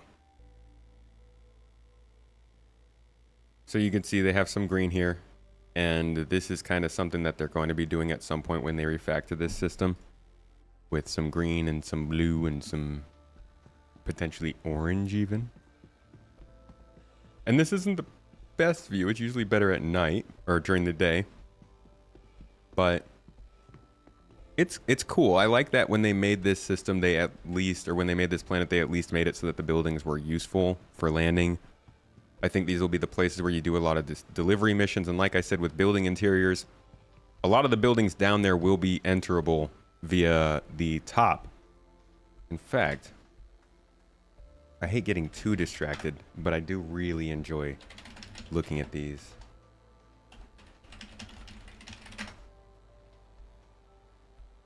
Take a look at work A schedule. quick little preview of what this could look like. So designed our cityscapes you got landing zones and stuff to up be more on top of these buildings, right? from the inside. Landing spaces necessary. Hubs for the smaller landing areas, different little hangar bays and stuff like that. But then you drop down and you should be able to enter like maintenance areas. You should be able to find habs where you can get apartments in these cities. There eventually will be, let's see, let's keep skipping past here. You've got like actual commercial locations, kind of like what we see in the Orison missions already. These will be places where you'll have, you know, little missions and stuff. You got bars that could pop up on top of the buildings where you go and visit. And then lower down in the buildings, you know, like lobby areas and underground facilities and stuff like that. So they've got plans for these buildings to be more used. They're just developing that system in a vacuum because it's not ready. No, I don't think it'll be reworked for 4.0. I think it's well past 4.0. We'll get that.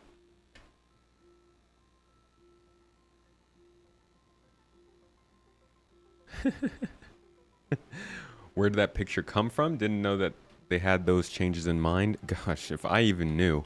I've been collecting pictures for longer than I knew how to play this game. I don't know where some of them come from. I actually had to clear out a lot of files today because we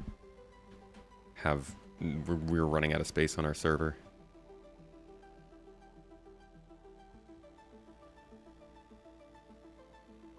It's a very nice spot to get a photo shoot, especially when you've got the sunset. Oh my God, the sunset. That was one of the first cinematics I ever made. Made use of that sunset because it's freaking beautiful.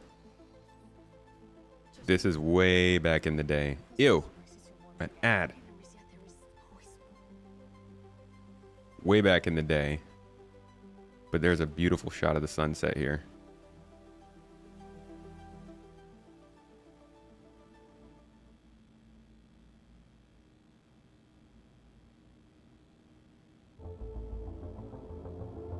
Like if you want a place to get some good views of your ship, come here at sunset or sunrise.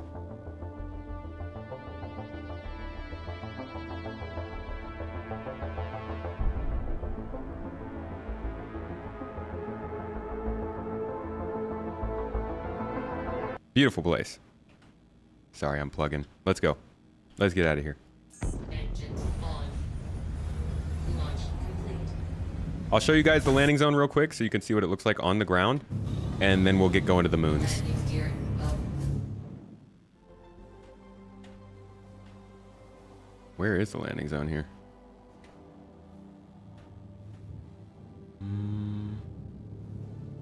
There it is.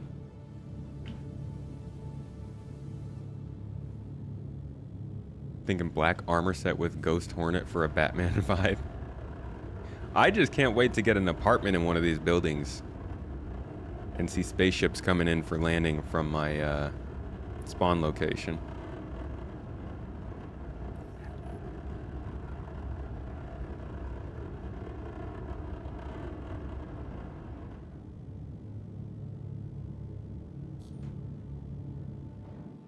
Please proceed to assigned landing bay.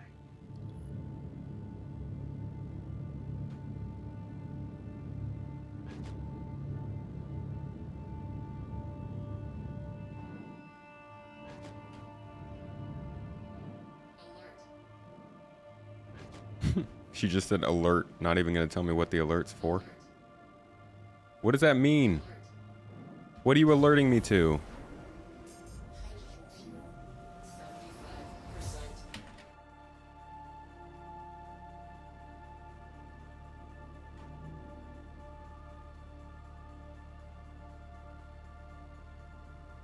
Whoa. Landing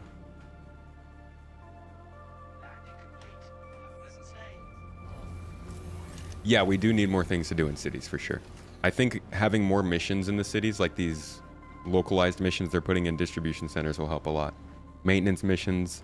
To be honest, I think the perfect newcomer delivery missions would be like if you're just delivering some food to buildings around the landing zone. I want to be a pizza delivery man in ArcCorp for a bit.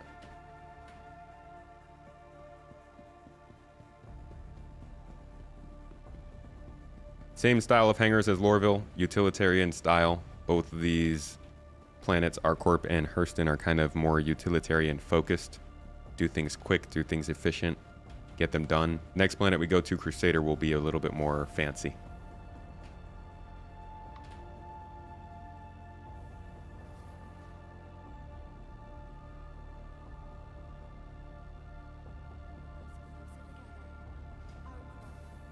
Investing in tomorrow's future.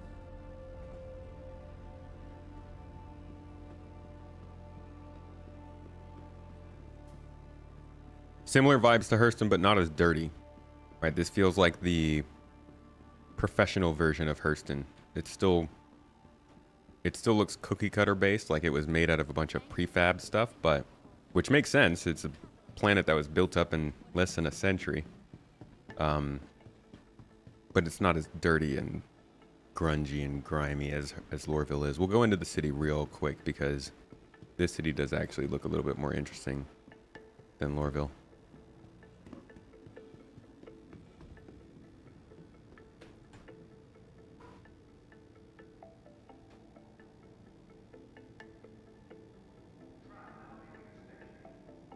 Let's see if I have the music for this.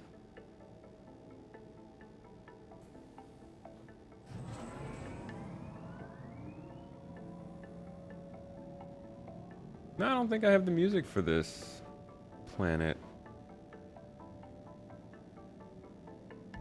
That's kind of surprising.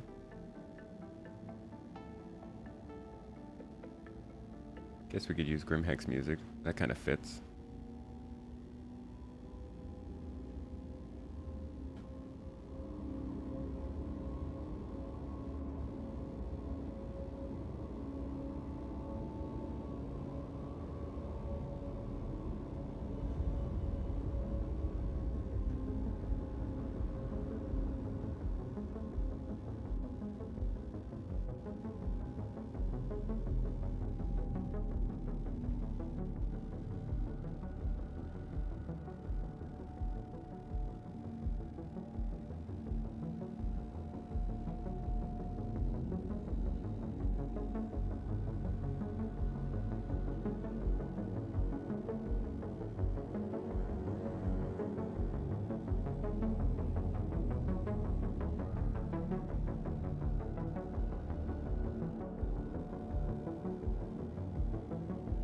Frame rates suffer a little bit more here.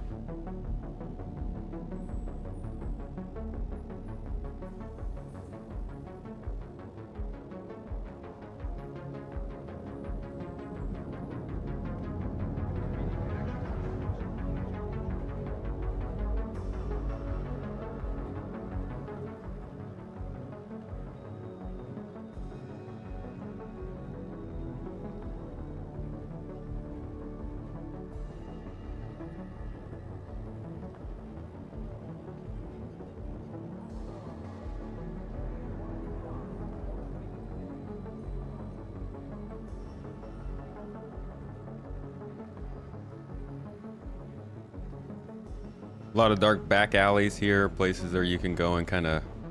They're dead ends, but I do think these will be places where you'll probably find maybe some small missions or something to do. I know that one of these back alleys has Tisha Pacheco as a mission giver.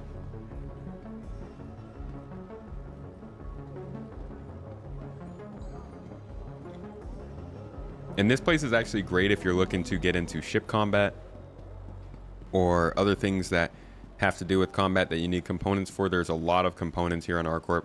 ArcCorp is a component manufacturer, and obviously they contracted a lot of land out to people who make stuff. So it's pretty easy to get your shopping done here in ArcCorp if that is what you're looking to do. But again, there's no land on this planet. There's Tisha, one of the mission givers. Hello. Still don't have your hair, I see. Kind of off the beaten path, aren't you? I know.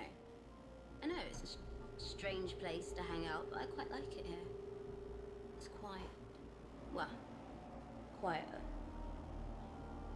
I'm Tisha Pacheco, but people call me Twitch. If you're wondering, back here it says two things to me. One, they're an adventurous spirit. Two, they got some time on their hands. Fortunately, I'm a freelance time manager. I keep people busy. So if you find yourself looking for something to occupy your time, then I know people who are hiring adventurous spirits.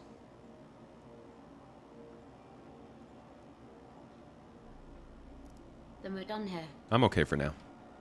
See ya. We're just kind of touring. I'll be back some other time. And that's sort of part of the plan for this game in terms of missions is you might get your missions from the mobiGlass, but there will be a lot of NPCs that offer missions like that that are a little more narrative and have some more backing to them. They stopped producing those around 2019.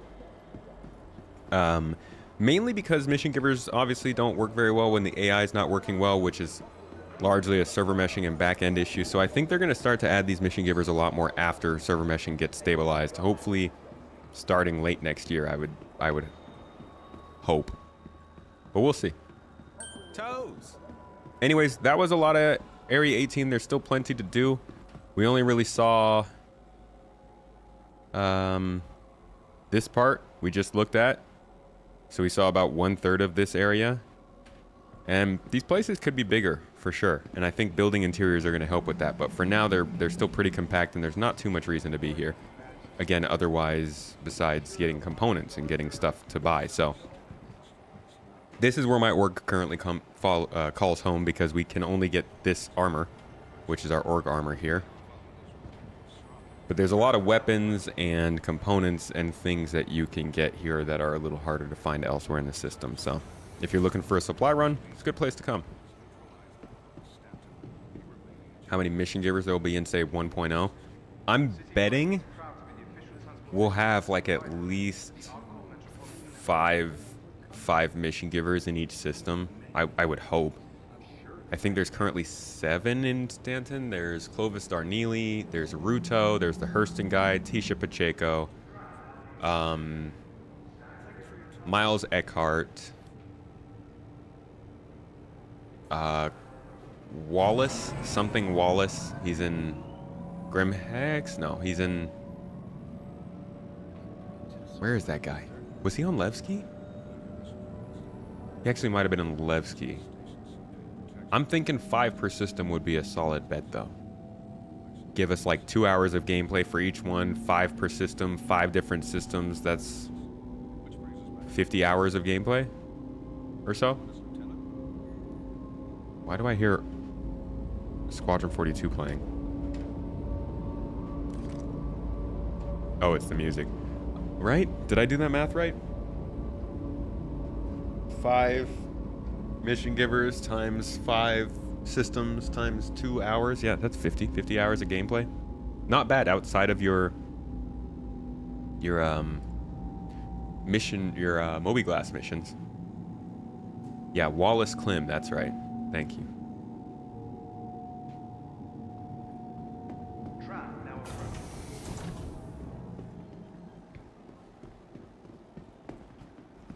I think saying it's a sandbox game is a little not correct. I mean, it's definitely got sandbox portions, but they're clearly trying to build a narrative in this game and build missions for you to follow. Like, they want there to be a main storyline in this game.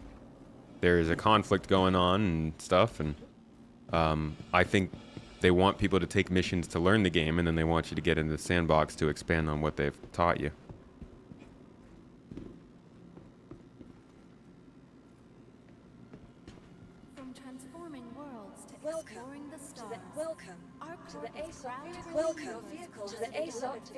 Okay, ma'am. Relax. Your vehicle has been delivered to the following Ooh, location. Hangar 1, how special. Oh, excuse me.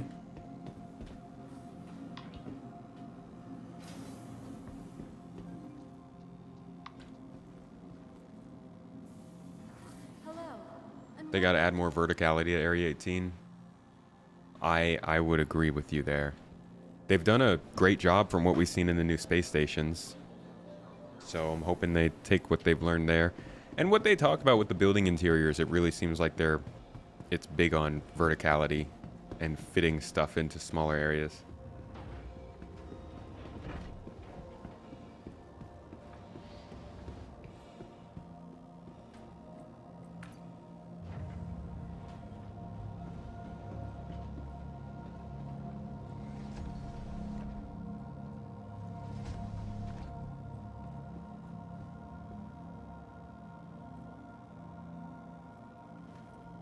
They haven't talked about the mission givers driving overarching stories, but they've talked about there being an overarching story in the game that players can follow. I think the mission givers will offer narrative chains that are meant to span a while, because you can keep going back to the mission givers and you kind of work your way through a story that they have personally. I think this is kind of like they want there to be packaged stories you can do around the game in addition to all of the stuff in between. But nobody really knows until they do it. Any features from X4 and Star Citizen, what would they be? Probably the ability to assign NPCs to run like cargo runs and stuff for you so that you can start a little empire for yourself. Launch complete.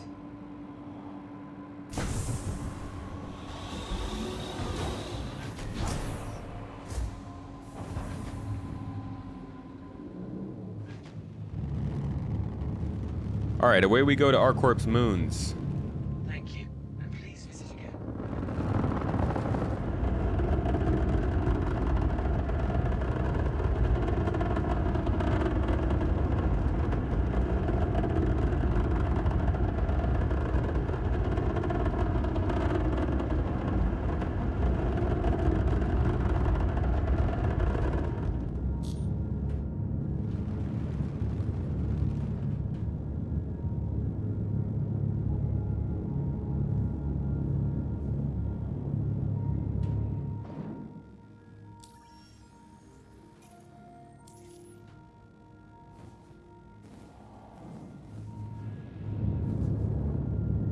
Ooh, Lyria is the more interesting one, so we'll go there first. Quantum travel engaged.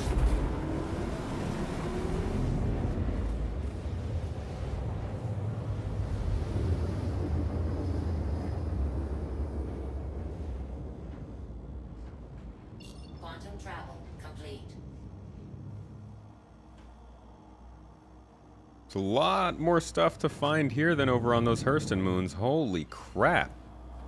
But that's because Hurston's got space on their planet for this kind of stuff. ArcCorp does not. So it looks like they've got their distribution centers here on the moon. Let's go check one out. No, ArcCorp will only have 2 moons. One planet with 2 moons, 2 planets with 4 moons, 1 planet with 3 moons. 12 total. I think they'll be sticking to that.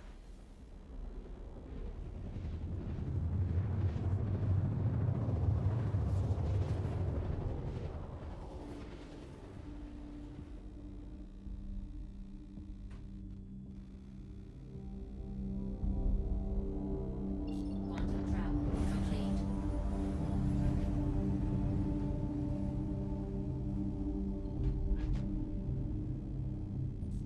So this is Lyria. I'm gonna try and get you guys some more light so you can see what the surface actually looks like. It's an icy moon. It's very cold here.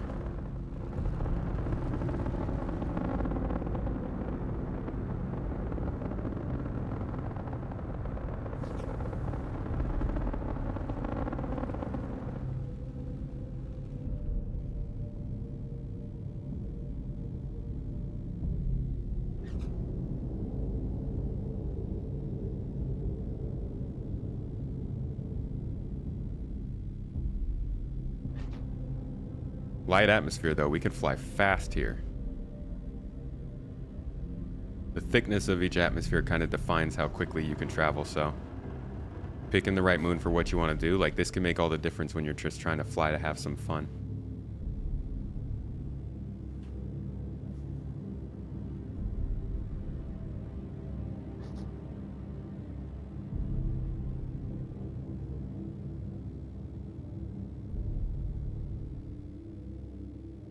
For those who were at the last stream, you remember they were talking about the development of this moon? This one took about 4 weeks to do for 2 people. And then the MicroTech ones really shortened that time period for moon development. So this is a big learning opportunity for them, this moon.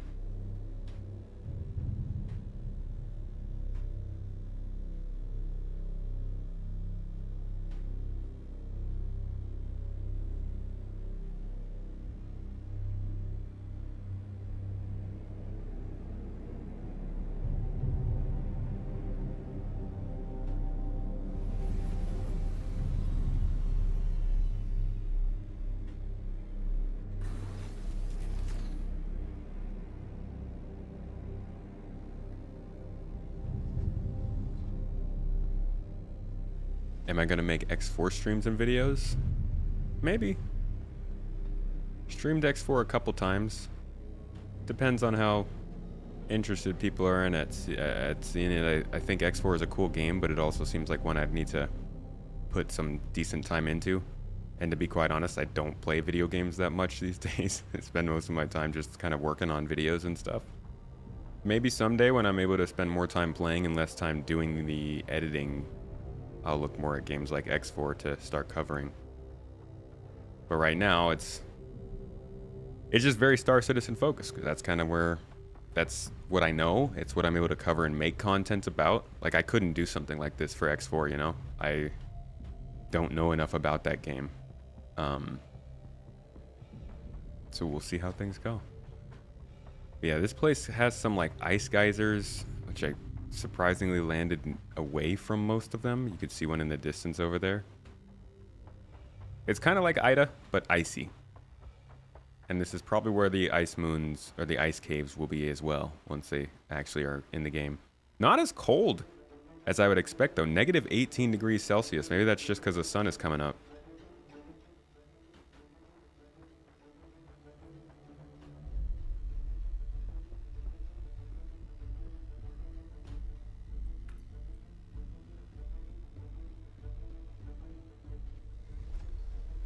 Why is a moon faster to develop than a planet? Moons only have one biome, and they have no landing zones, so they don't have to work on any cities or buildings or specific AI and NPCs. They just have to build a planetary surface, which is actually pretty easy for them at this point. I'm guessing they were doing 2 moons in 1 month back in 2019. They're probably able to wipe a moon out pretty quick in terms of the initial creation of it. They also have more details to include on these moons now, though. But they're working on some different things to make these even faster. Things like machine learning, in-engine modeling, and Houdini work. So who knows just how much they're going to do to make it a more efficient process. But yeah, this is the ice moon of Lyria. And let me do a quick sweep and see if we can stop by a distribution center real quick.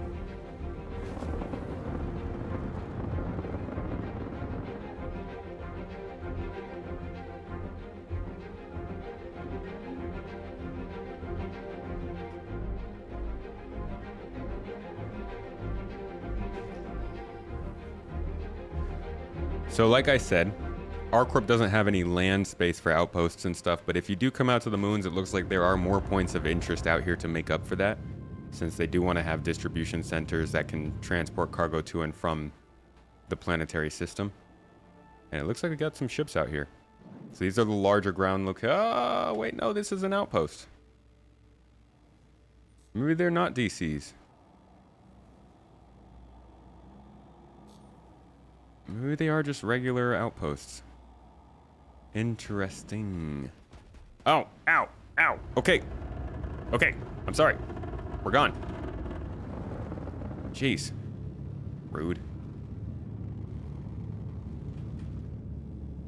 I definitely would have thought they would make that a distribution center for the sake of cargo, but maybe they are just sticking to... Let's try this one more. Processing facility, see what that is.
Yeah, this looks like another outpost.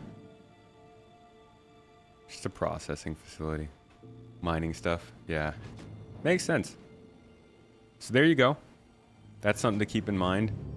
A planet like ArcCorp and the system it has is mostly bunkers like this and small outposts, not the big distribution centers you'll find on planets like MicroTech. SAL.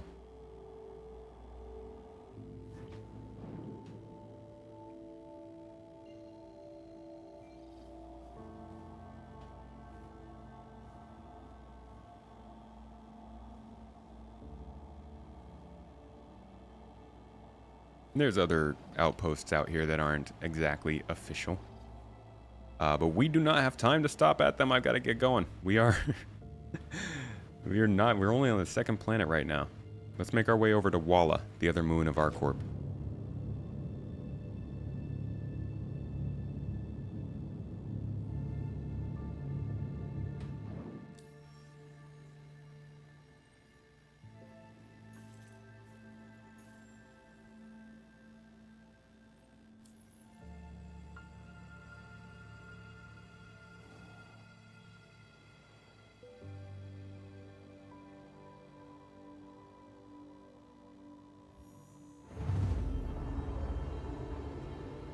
Quantum travel complete.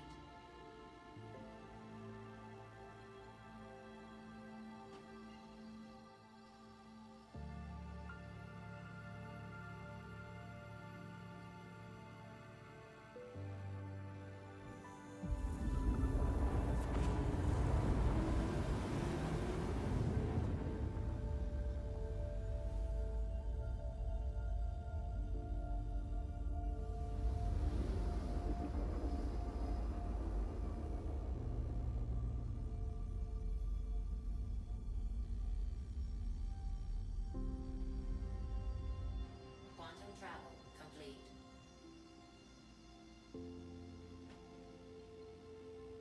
Walla is, I think, the thinnest atmosphere moon in the game. This thing is basically like Luna. Even when we get close to it, you'll see it's very gray, sparse, and flat. It's kind of like Cellin, in my opinion, in terms of interest level. But Cellin, I think, even has more of an atmosphere than this place. It's got some nice green emeralds that bring some diversity to the surface, you can see here, but those aren't even mineable, which kind of sucks. Quantum travel complete.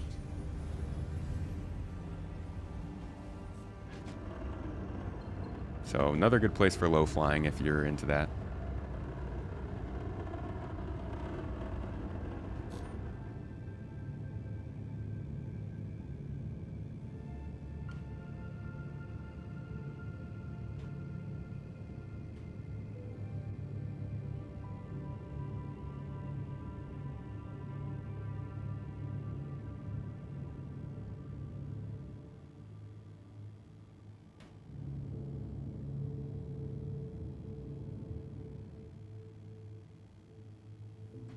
See if we can find a green patch to set down on just so you guys can see what the crystals are looking like.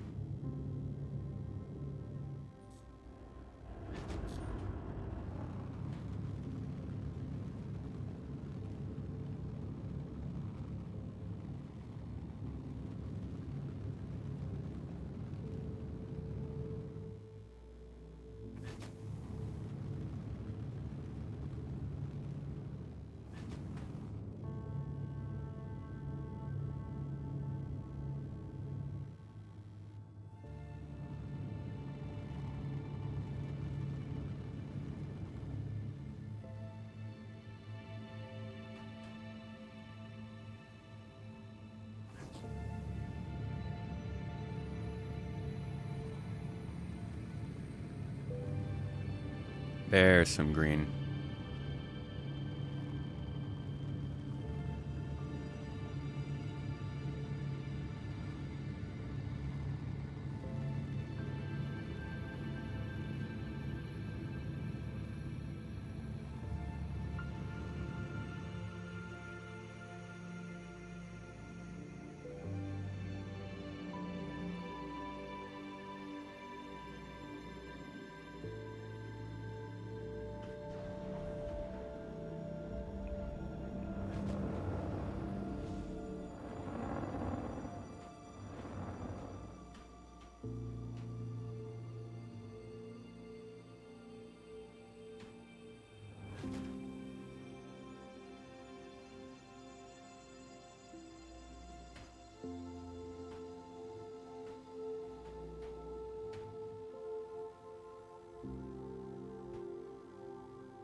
What's the best guess on life cycle of a starter ship? How long typically till folks trade up to something bigger and better? I mean, if they're building starter ships right, if you get something like the Cutter or the Pisces, I would hope that lasts you at least a few weeks. And you can get a rental ship in a couple of days, but I personally believe that starter ships should be something that aren't just for starting. Like, we should always want to hang out and hold on to them for the benefits they give over bigger ships. Here are the crystals. Nothing too crazy to look at. I really do hope that they make these mineable at some point. I think having an exclusively mineable element here on this moon would bring a lot of interest to it. But we'll have to see.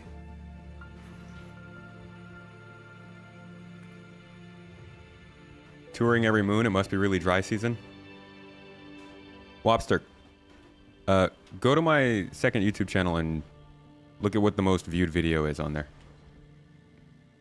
And then come back. I'm not touring every moon. We're looking at all the planets, but with each planet, I figured it'd be good to include the moons of those planets in order to show what those planets actually offer in their area. And a lot of people are usually pretty interested in this. In fact, there are more people watching this stream than most of my gameplay streams that do have new stuff in them. So I provide if you're interested. All right, Crusader time. Yeah, let's go to Crusader next.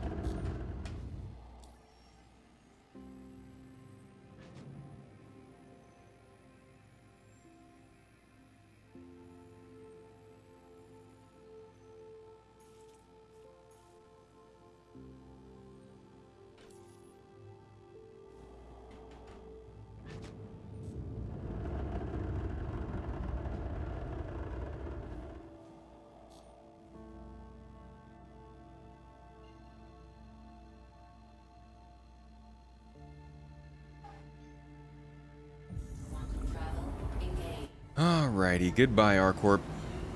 It was nice knowing you. You measure that in gaming hours. For a person's earliest upgrade, you'd say about 10 to 20 gaming hours. Yeah, I think that'd be solid. That's probably a better way to measure it too. Hours instead of time owned. Starter ship doesn't have a short life cycle per se. It's always nice to have a small starter that you can claim quickly. Especially if they stick to the whole idea that certain jump points don't allow ships of certain sizes. Because that could cut off hours of travel if you were to travel somewhere with a Pisces instead of like a Caterpillar or a Ironclad. You decide to take different jump points, you could be a lot better off. What's up, Kaleborn? Yeah, the cities of Star Citizen. I think that people are very interested in seeing what the game has to offer in terms of locations, and it's kind of hard to get a full view of them in one session.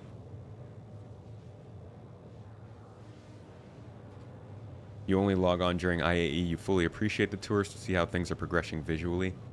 Yeah, I think this will be fun to look at compared to the one I did a few years ago. Or a couple years ago, I think. Because man, I mean, even the ArcCorp experience is way better than it was back then. Just because of clouds. Nothing else. They haven't done anything else to that city.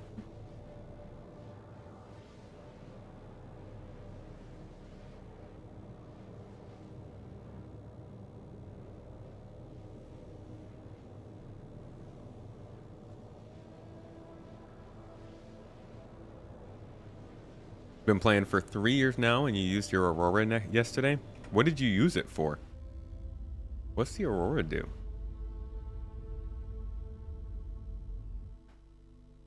You started with a cutter and still fly it the most? Yeah, I think small ships that are easy to get around and are going to be pretty useful. Most interesting game loop at the moment, in my opinion. Personally, FPS combat is the most interesting thing for me, but I think overall, mining takes the cake as the deepest, the one that you can kind of mess around with the most and get the most diverse experience out of. So you got 3 different versions of mining, and then ship mining has quite a few little components and stuff you can use. SC is beautiful, but the more you know it, the more you realize how empty it is. There really are only a few unique locations. That is true. That's what Turbulent has started to help with a bit more.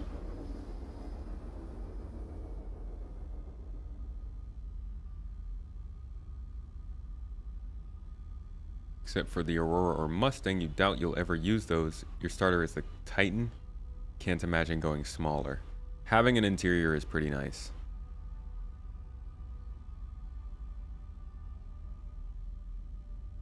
FPS combat's too repetitive and broken in too many ways to even be considered. I really like it after 323. Whoa. I've never been a huge fan of the FPS in this game, but 323 made it more enjoyable for me.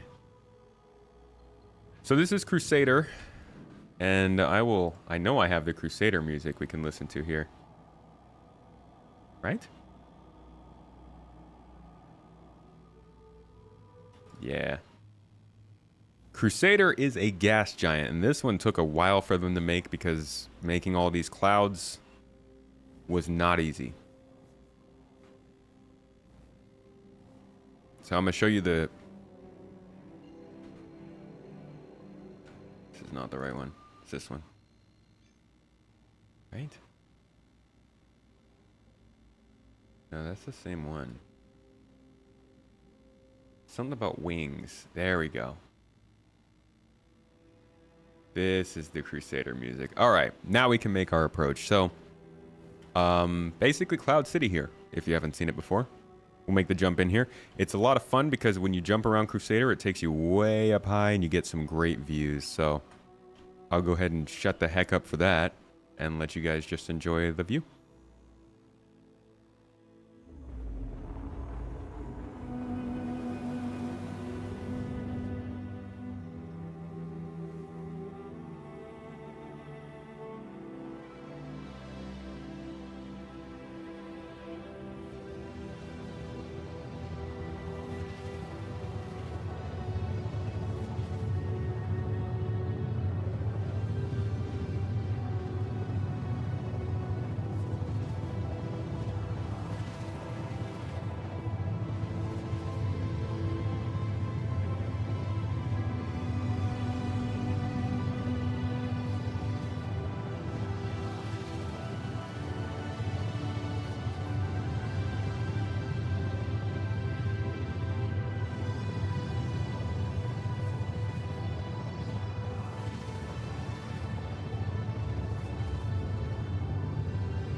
Nice poppin', dude.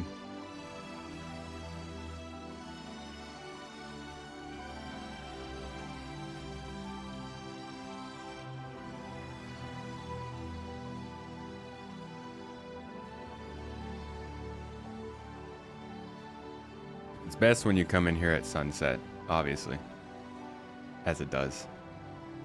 But my favorite part about this is that all of these places you can land on. Like, you can just find an island that you like and just bring your friends over. You can't really do much on them. Building interiors aren't here yet. But they offer some really cool views, especially as ships are flying into land.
So originally this was actually the main area in the Stanton system. When this system was discovered, the UEE saw this gas giant and wanted to use it as a shipyard so that they could develop ships in lower gravity up here in the clouds. But it all ended up bankrupting them, and that's why they started to sell these planets away. So Crusader Industries, the company that makes the spaceship we're flying, bought this planet, and they changed all of the shipyards into places where they could build their own ships. And so now you got this like really tourist-focused city that also does manufacturing of ships. It's a little bit better than what the UEE had planned.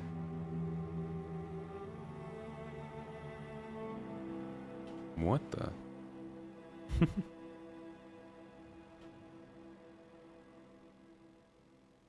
And you can land on these buildings just like in ArcCorp.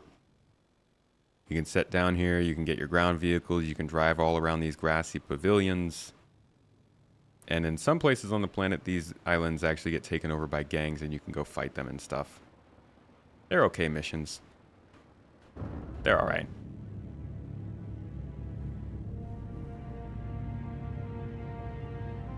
Let's go land. I'll show you guys the interior.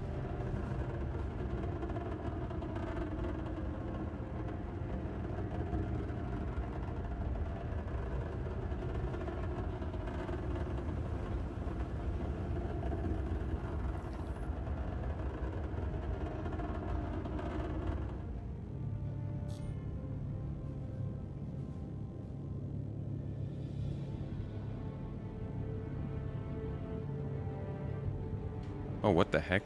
Please proceed to assign landing. There's Seth.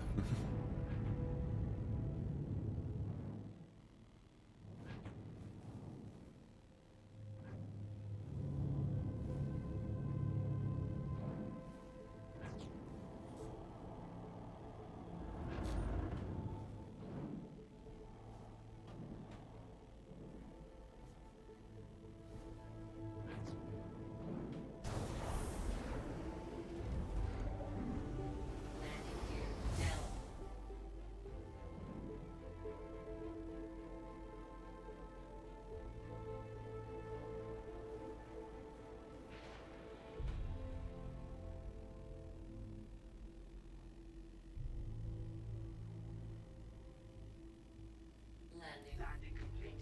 Have a pleasant stay.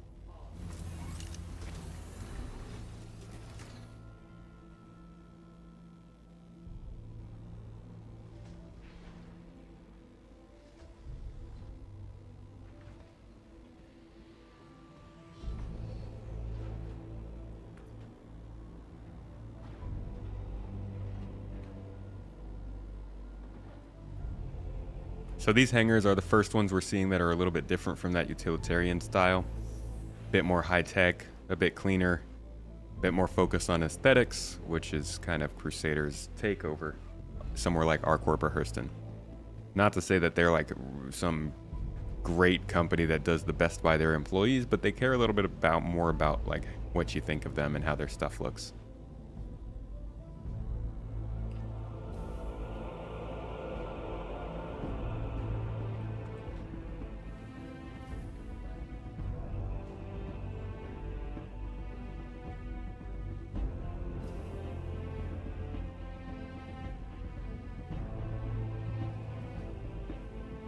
So if you want a nicer place to stay, might consider here. This place will also have space whales too at some point. Just a fun little tourist destination.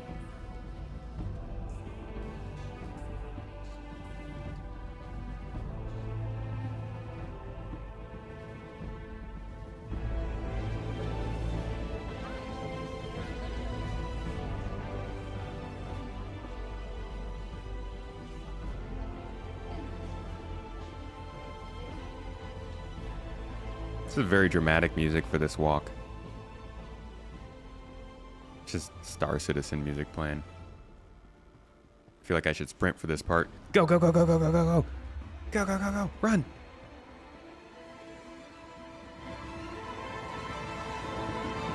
.360.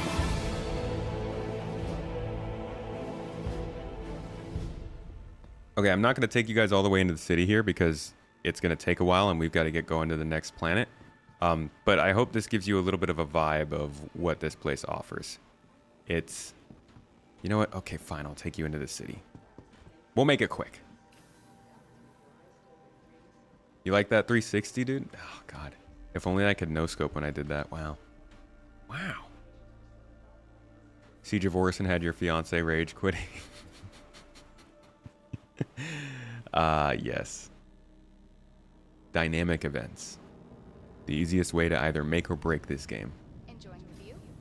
Our recently redesigned Crusader Industries shuttlecraft feature expanded vista opportunities with their signature... A minute until the freaking train gets here? What the heck? Come on, Crusader. See, they've also got a train system just like the other cities, but this one's a little bit more of like flying shuttles than just trains. At Orison Skyway Shuttle Service, we aim to make getting there half the fun. Please enjoy your flight. Whoa. What's that party? Yeah, they've started to call them global events instead of dynamic because they're not created by players.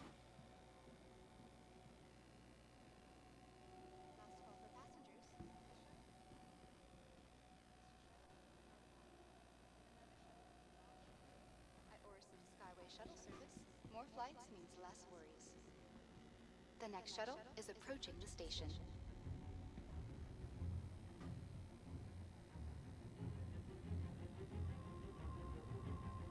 This is very appropriate music for the Shuttle is preparing to depart. shuttle ride.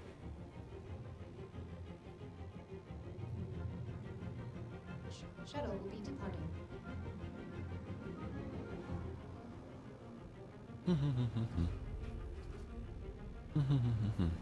Man, I get thirsty on this ride. The next shuttle is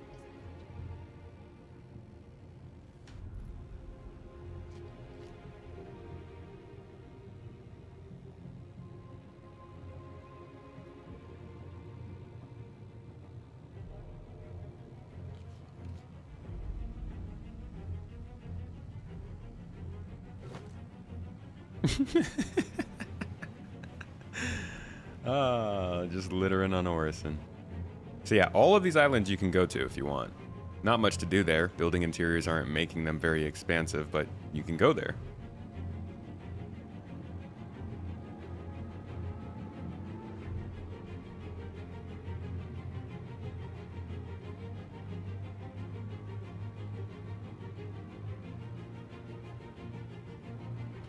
Did I turn clouds back down?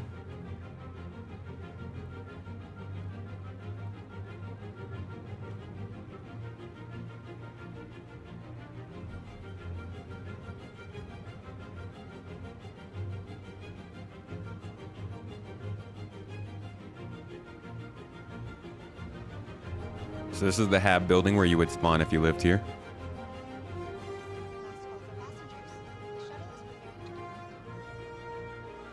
And as you can see, the city is a lot cleaner than somewhere like Lorville. Even Area 18 doesn't quite shine like this.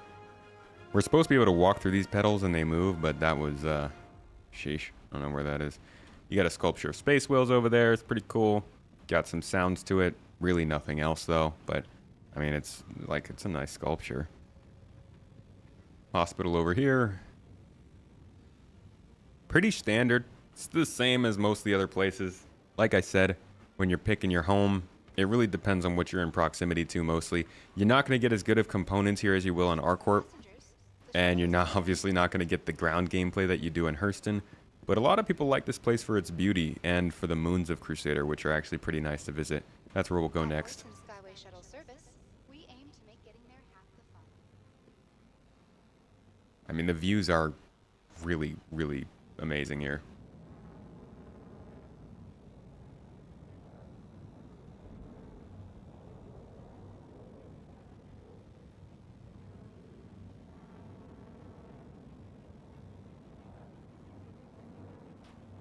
Where is this tram?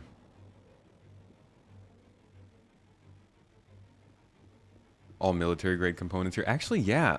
Cousin Crows does have a decent amount of stuff that you can get in terms of ships. That's for sure. I guess I'm thinking more of like the FPS kind of stuff.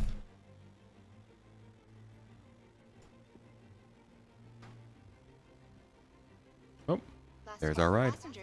The shuttle is preparing to depart. This is going where I want, right? Yeah. Yeah.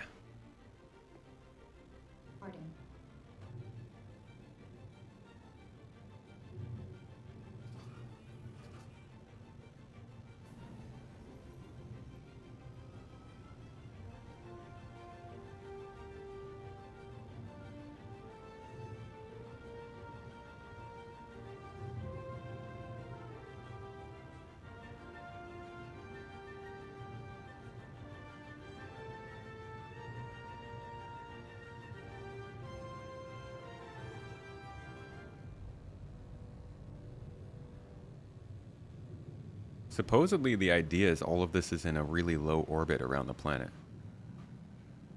There are not little, like massive jets on the bottom of all these platforms. Sometimes you can see them fire off.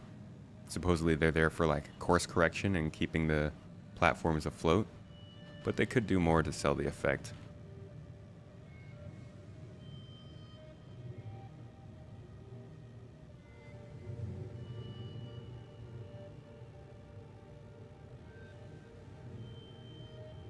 Toes. Oh, I hate the freaking controller rumble whenever you're here. Approaching next station. Just constant. Tyrus. Thank you for spawning that. Last call for passengers. The shuttle is Also, thank you for the subs today, folks. If you supported the stream, appreciate you. I say that because we are getting towards the end. I know I still have another planet to visit and the moons, but I'm gonna kind of fly through these like I said I would towards the end because I always take too long in the beginning.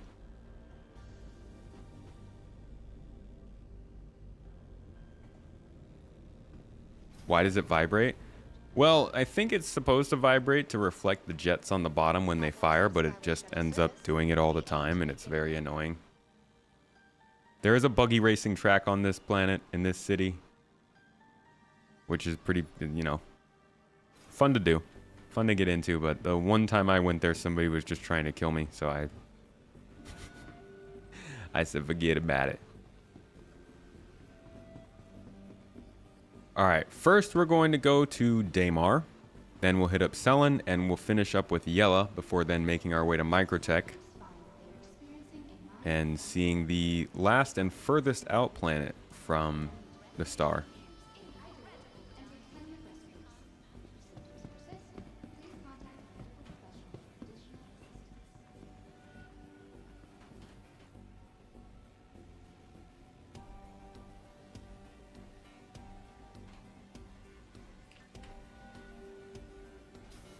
What's up, Sir Fadius?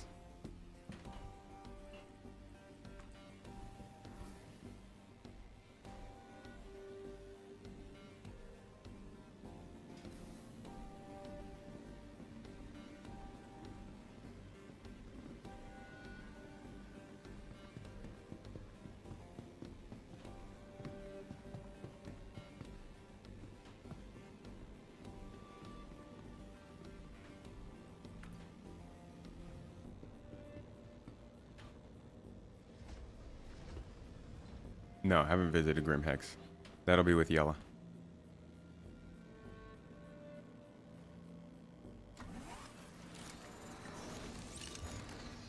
Arnvalder. Welcome in, by the way. Engines on. Whoops. Engines on. Launch complete. You know what? I am going to get my fuel before we go.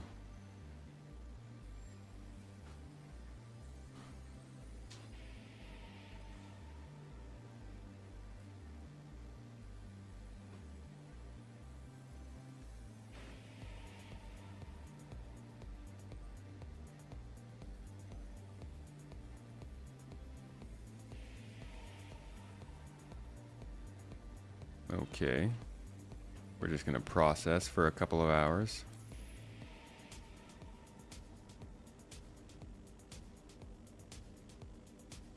Love that sound. What, the Tyrus?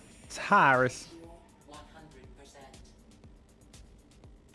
Quantum fuel 100%. All right, let's get out of here. Are the doors open? They are.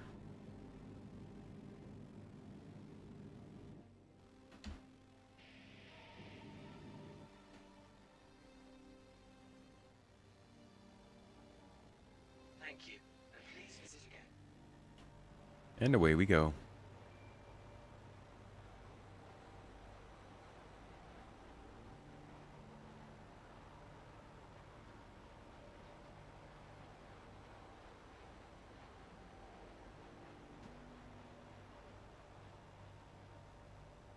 Yo, red monster.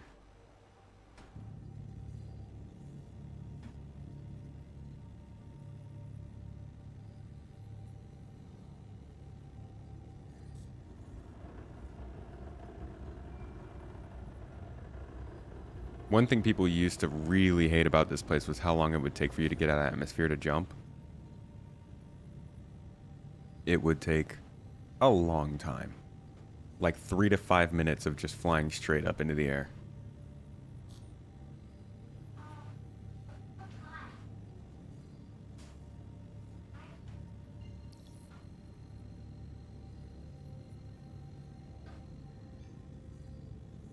Quantum travel engaged.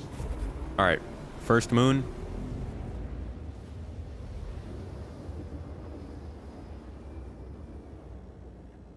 Quantum travel complete. Yeah, you can fly inwards. Eventually you'll die from the pressure.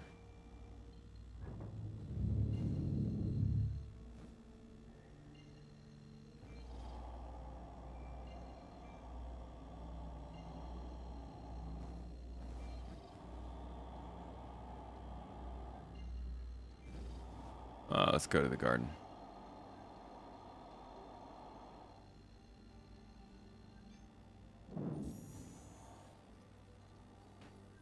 Quantum travel engaged.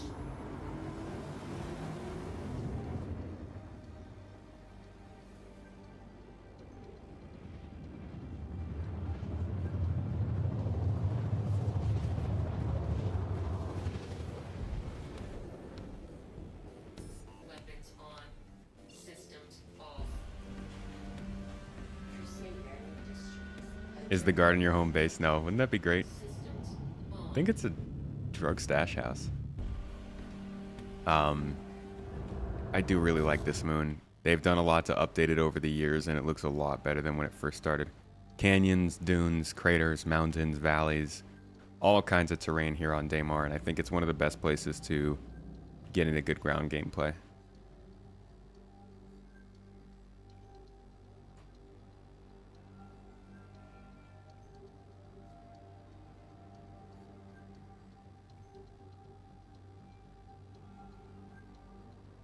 Atmosphere is fairly thick here.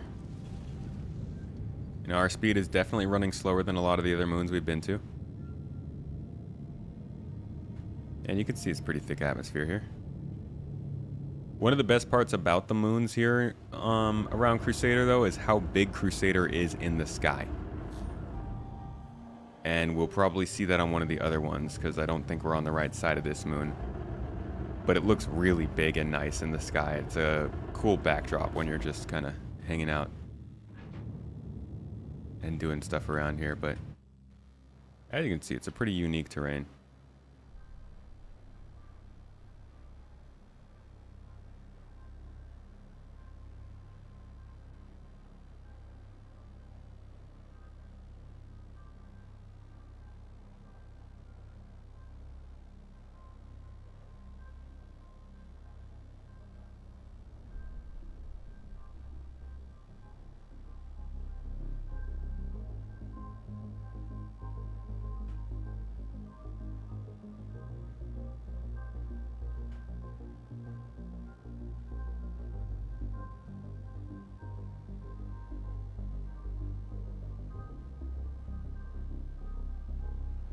There's also a crashed javelin you can find here, unmarked. so you kind of have to do some exploration to find it. But a big shipwreck from back in the day, and a couple unique other crash sites here. There's a ship over there. Interesting.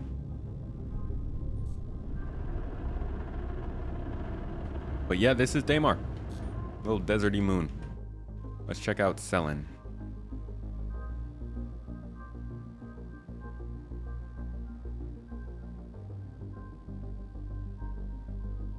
Oh, that's the garden there in the distance. I think there's a racetrack actually over there. Old mining facility, I believe.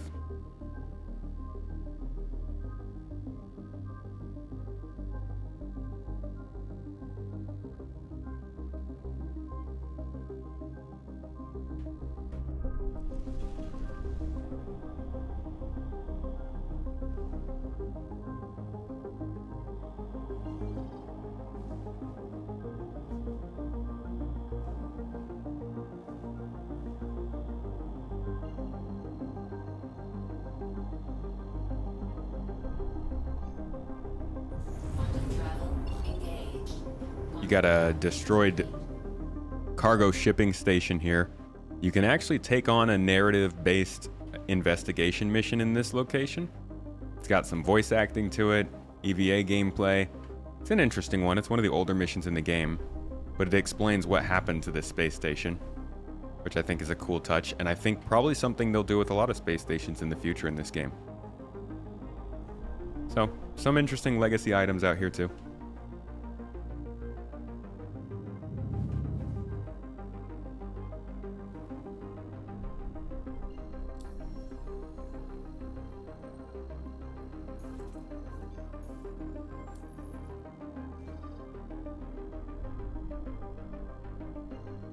Yeah, it still works. Best starting location performance is probably at MicroTech or Hurston. I think it's MicroTech because Lorville is a little bit stronger in terms of design.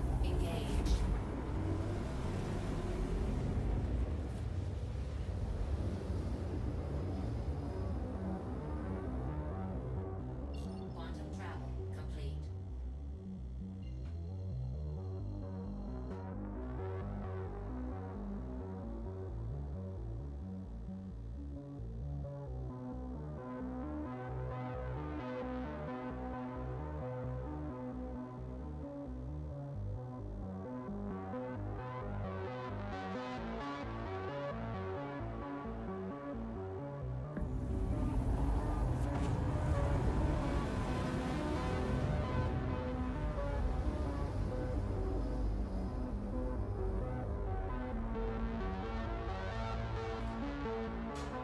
Red Monster's favorite.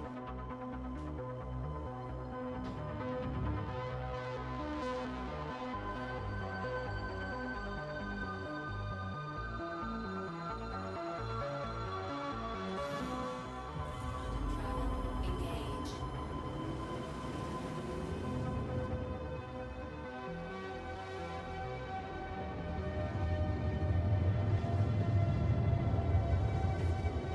Systems off.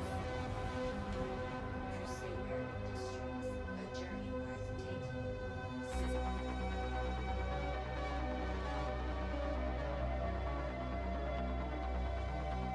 Man, I keep messing up with trying to get Crusader in the view, huh?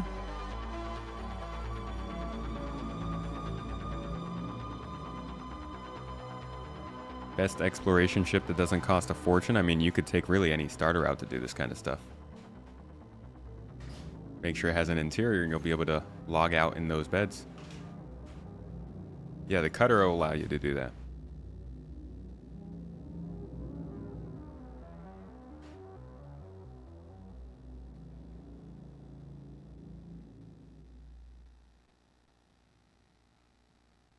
Yeah, this moon's got a lot of pimples.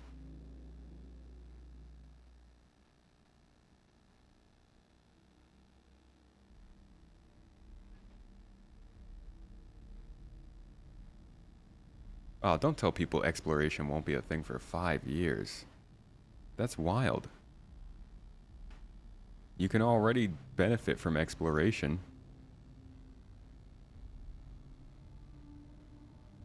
Depends on what people mean by exploration, I guess, but like, as soon as we can save waypoints, you can mark down locations and sell them for money.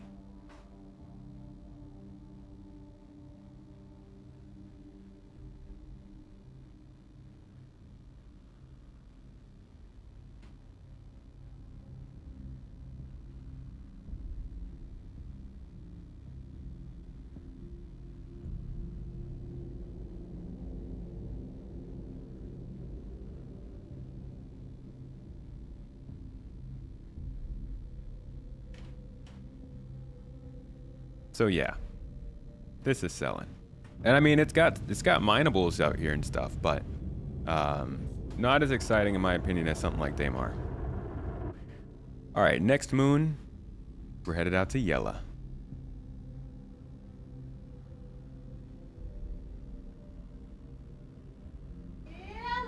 Yella.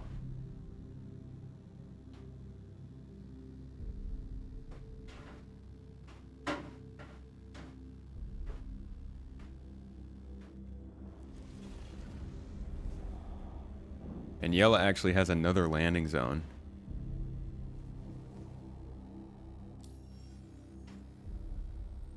Grimhex, which is the prime spot if you consider yourself of the criminal type.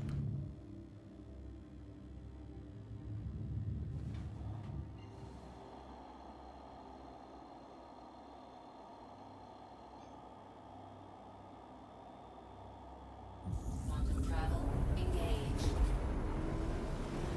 Most people mean exploration has a tab in the contracts app in MobiGlass. You just like flying around and finding cool places which you view as exploration.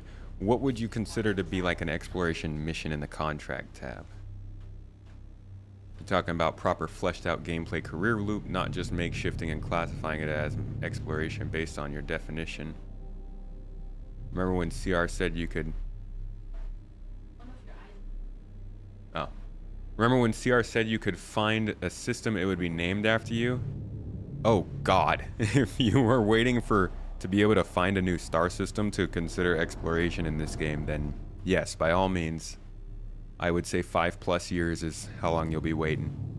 But I think if you are considering exploration as finding a mining deposit, finding a salvageable wreck, finding a new cave, surveying the planet to find, to update the resources for maps, I think that's within the next year or two.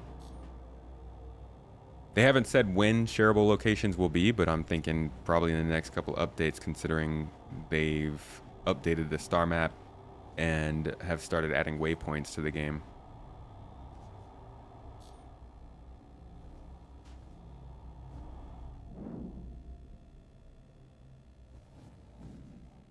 What, are there no outposts here? But that's sharing, not selling? Well, let's look at it this way.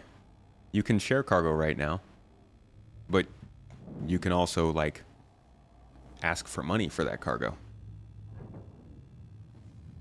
The only difference between those two is what you request, you know? Finding good places to build at, yeah. So this is Yella, which is an interesting one. It's currently the only planetary body that has a ring, which is where we'll be heading in a little bit. But it also has like frozen lakes and some interesting geology to it. A lot like the other moons. Quantum travel complete.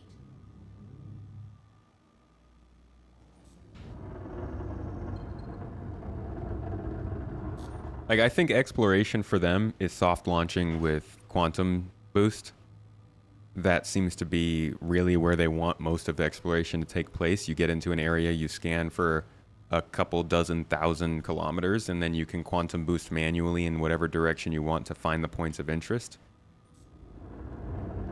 Find some interesting loot items, find a derelict space station in Pyro, go to the abandoned space stations and find interesting loot. That's all exploration in my opinion. I guess you could call it looting, but you're going places where most people wouldn't go. Oh, there's a frozen lake. Do I have any wild theories for past 1.0? My friend, I'm just waiting for them to actually say what the heck 1.0 is still.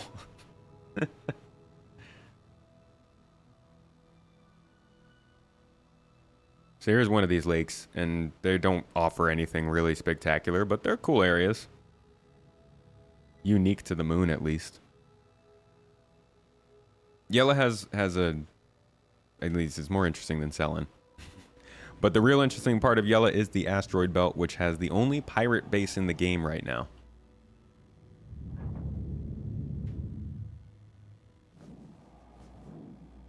Right there.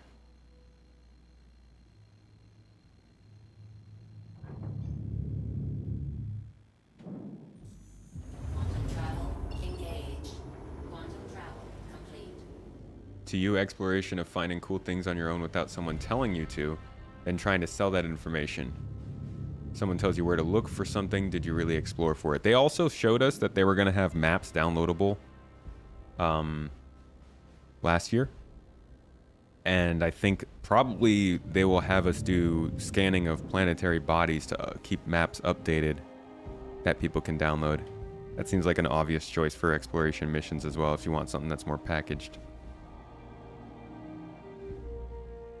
Wow, this is the complete wrong music to be playing during a roll into Grimhex, but okay, we'll go for it.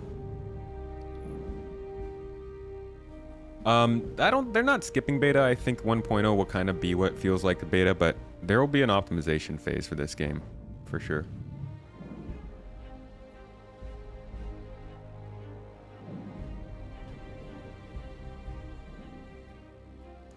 And this is that pirate asteroid base. Again, this is where you'll come if you have a crime stat.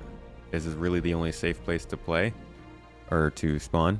And the reputation system will probably play into that at some point too, as you don't need a crime stat. It's just a matter of having reputation with the Ninetales, which this is like their home base, I believe. Or one of their home bases. We won't go inside, but I'm just going to give you a view of what it looks like around here. It's a cool area. Little test case for this spider. Whoa, looks like somebody dropped some cargo out here.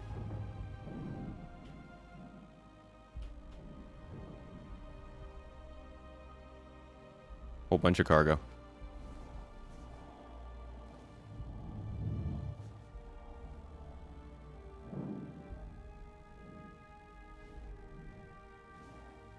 And a salvaging ship too.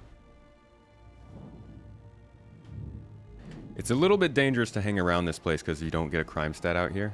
There's no comm relay. So you're kind of in the dark if somebody does decide to attack you.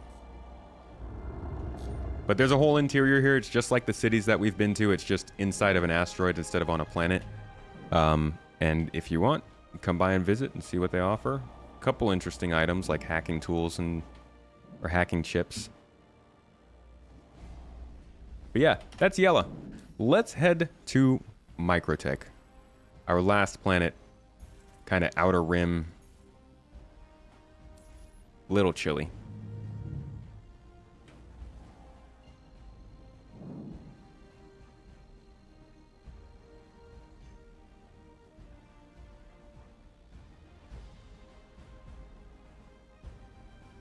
Bit Zero is a hacking group in the game.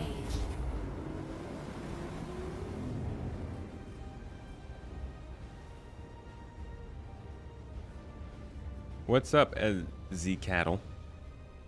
I never know what to say your name is. Zietz? You bet that those rulers heard rumors of something out there besides sea monsters on the edge of the earth before they decided to send one there to officially confirm it.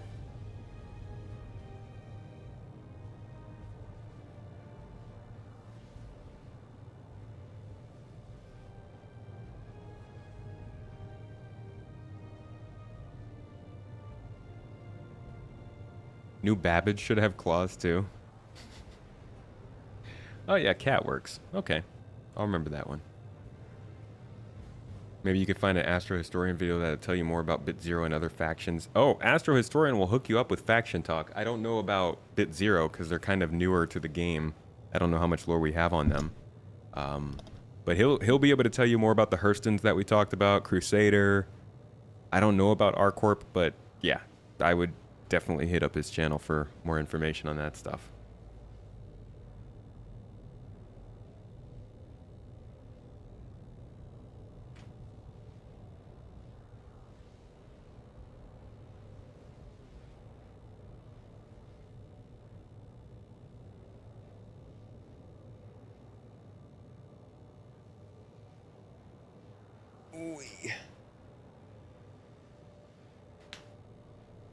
Imagine if we built the jump gates as a community. Oh my god.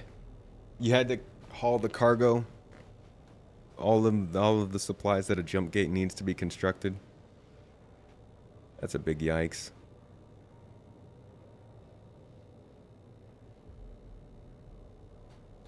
So what do you guys think so far? What's the best place we've been to?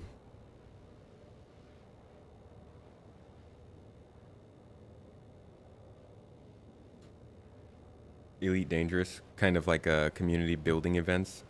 That reminds me of SimCity, the last SimCity they made, when you could like put resources towards a big project you and your friends could build together.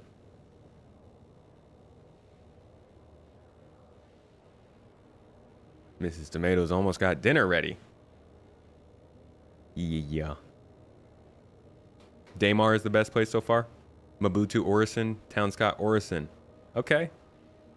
Okay, we got big Crusader fans out here. Interesting. You're a big fan of Orison and Grimm, but MicroTech is pretty amazing. Yeah, MicroTech's a good look. I'm glad that we saved this one for last because both MicroTech the planet and its moons are pretty astonishing in my opinion. You can get some really beautiful colors from Euterpe and Clio, I think they are. Orison. A lot of Orison votes. Mrs. Tomato said Orison, so like, end the race. Answer received. It's pink, therefore it's heaven.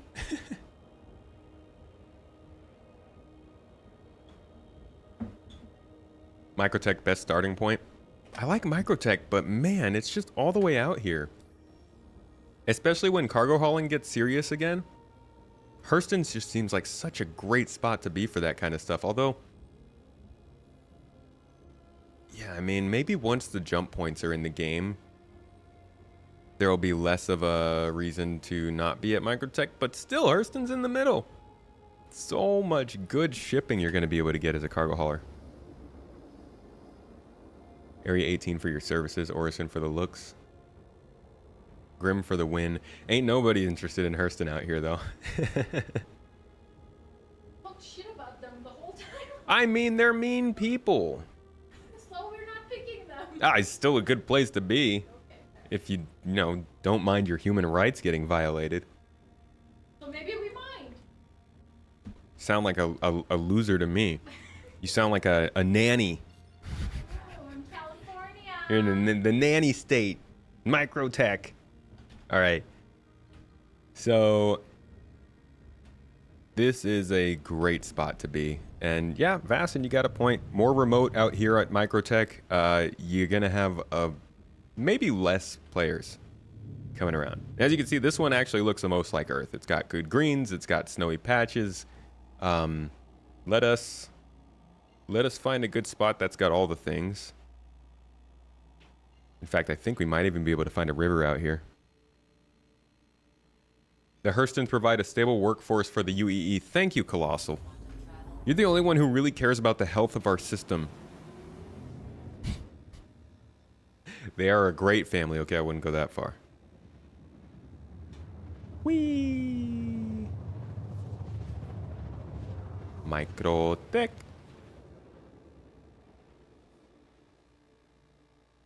Okay, I didn't want to fly that far. Thought I had turned my ship off, but sure. Oh, now it turns off. Cool. Stupid ship. Best hand mining caves out here? Well, I didn't know that. All right, so as you can see, it is pretty cold out here, but you got plenty of patches of green.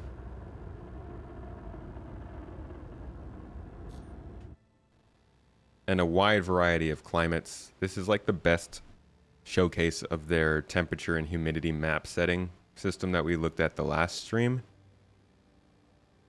Because you do actually see a lot of systemic changes in the terrain as you get in higher elevations or you get closer to water and stuff like that. There's also wildlife out here. You got caves out here, distribution centers, outposts, bunkers, a landing zone, which we'll go to at some point. Really, MicroTech might be the most feature-rich planet in the system. The moons aren't as popular from what I've seen, though. You don't hear many people talk about the moons.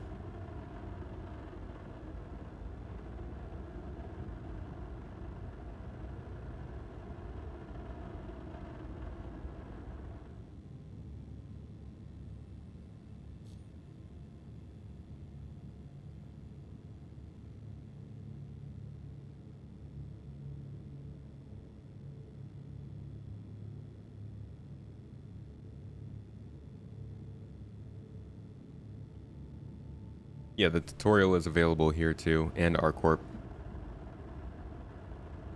What tutorial we have.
Of course, you've got minables out here as well. Plenty of shipwrecks from people in missions, I believe. I think there's salvage missions out here. Yeah, you got some salvage missions possibilities out here. Oh god, no, those are nowhere near here. Never mind. Maybe Mike L2 is kind of close, but I think you should have some more salvage opportunities around this planet.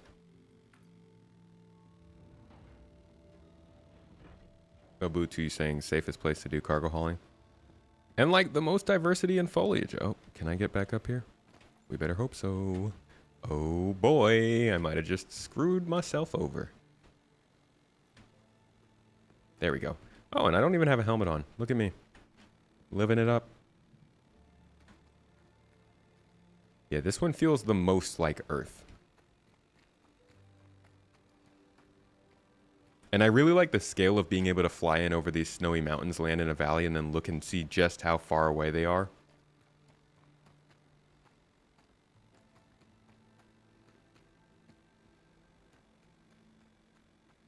Gets pretty cold here, but during the day it's not too bad, only -1.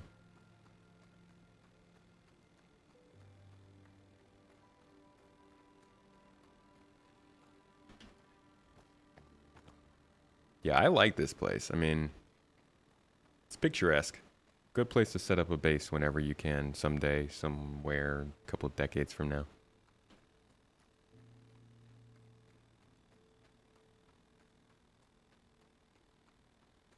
You'll get some snowstorms here that are pretty wild, though. Like, those will mess you up.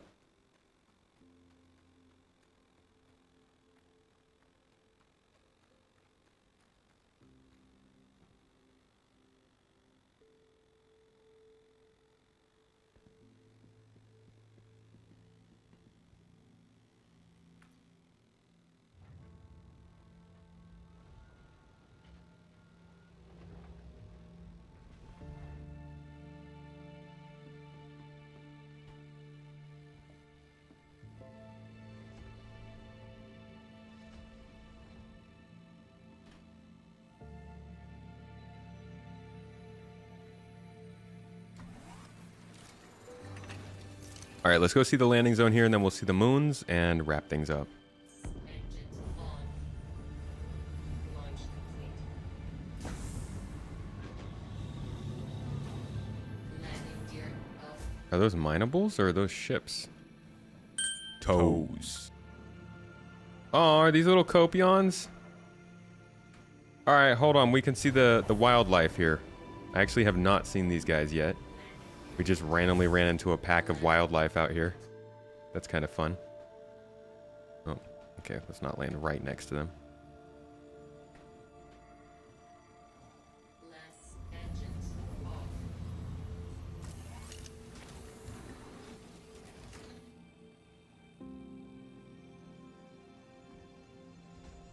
Will they come onto the ship? Should I be worried?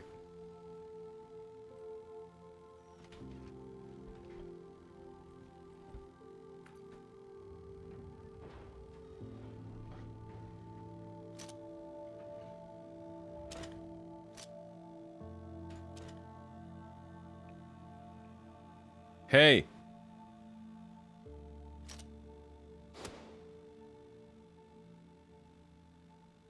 Oh, they've been activated.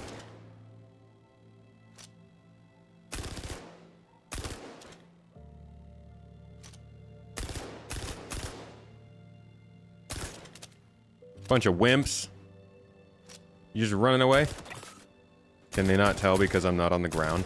I don't want to die and like get sent all the way back to Hurston before we finish this up, so I'm not actually going to go out there. I'm also almost... Oh, I got to reload for my backpack. Gross.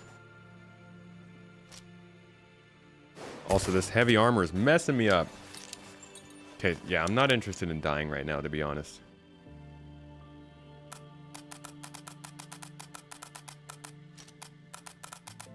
Alright, good to see that my gun's working. Do they like do flanking maneuvers? Alright. Wonderful. Great experience, pistol. Anyways, yeah, you do have wildlife out here. I think you can find them on Hurston too, but obviously it makes a little bit more sense on a planet like this. So just good to know. Good to keep in mind. But we got places to be.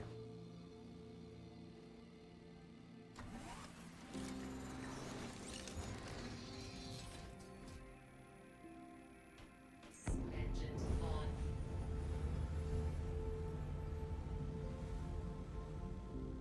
They do attempt pack tactics. They did spread out pretty quickly. Y'all have fun now. Sorry to have killed one of your friends. Sure, we'll be okay. Landing gear off.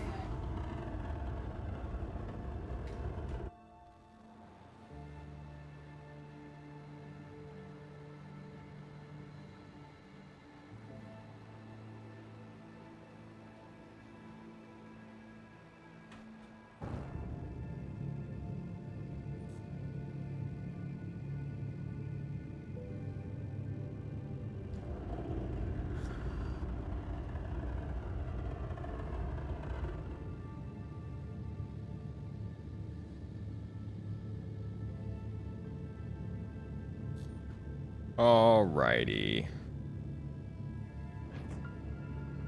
New Babbage we go.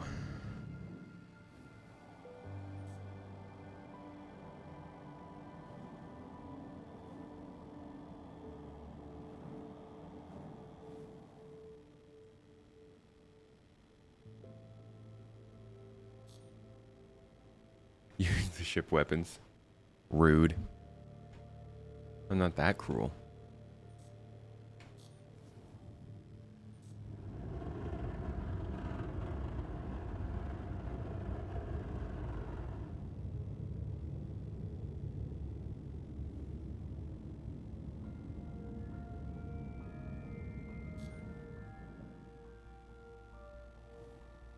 I also think I have some new Babbage or some MicroTech music on here.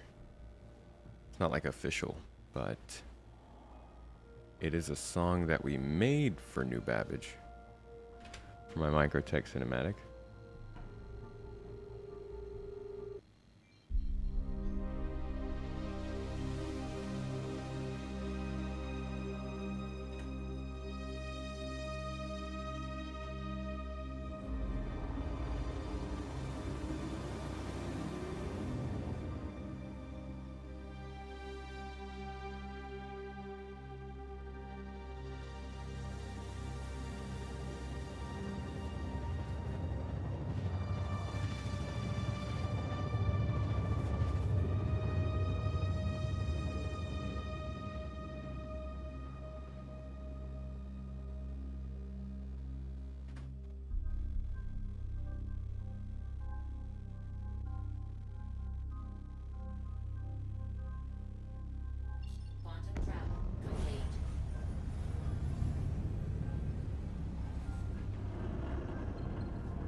This is my friend's composition. He used to make music for my cinematics. We listened to another one during the ArcCorp approach.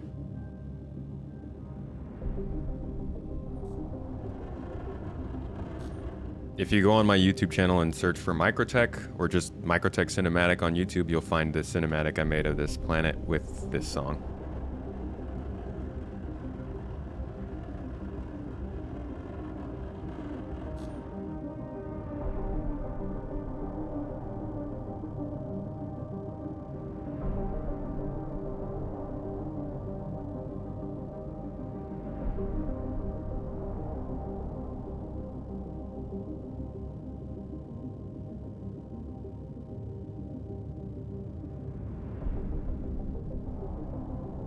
So this is, I think, the most high-tech city in the system so far. The most pristine looking. It's got pretty buildings and the interior looks a lot better. Still not like high class, but it's definitely more,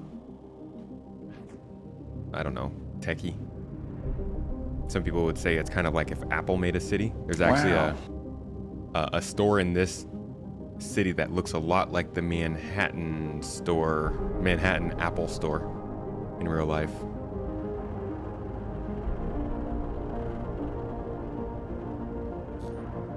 Shubin Interstellar has a home here. They do a lot of the cargo shipping in this game, and another one of the companies that you can work for.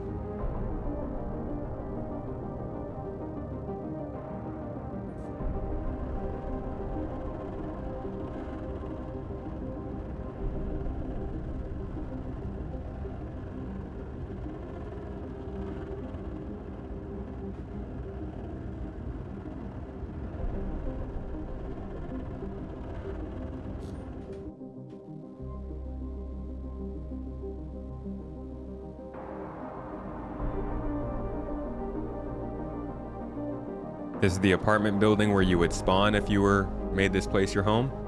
You can actually see the ships fly around out here too.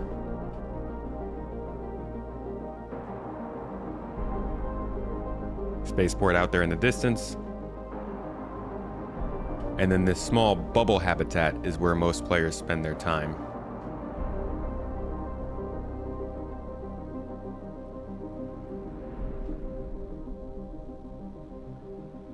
You can actually land out here, as you can see all those ships there. You can go inside and do some shopping and stuff. Unfortunately, we don't really have the time to get in there, but I'd check it out.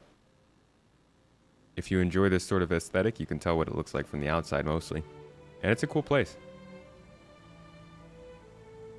Yeah, there's also a secret cave underneath that main building. There, under the train there.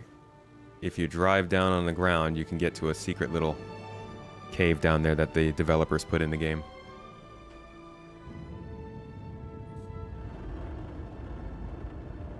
All right, let's go check out MicroTech's moons.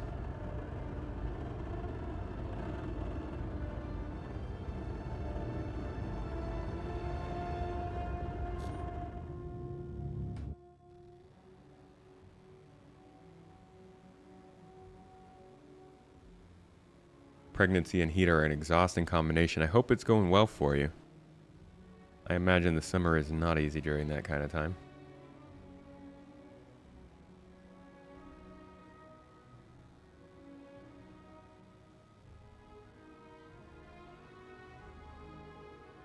Yeah, New Babbage has some things to go find. I think the store was a nice little ode to the Apple store, because MicroTech really does come off as like an Apple kind of company. Very high-tech, very aesthetically focused.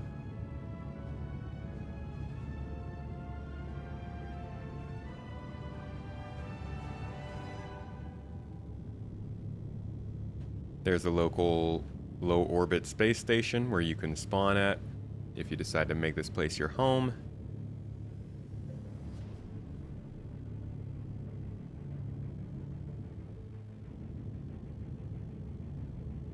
All 3 planets there. All right, first moon we're going to Calliope.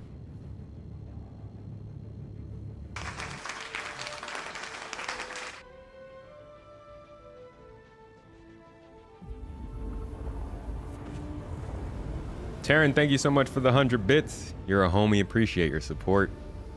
It means a lot. Thank you. Quantum travel complete.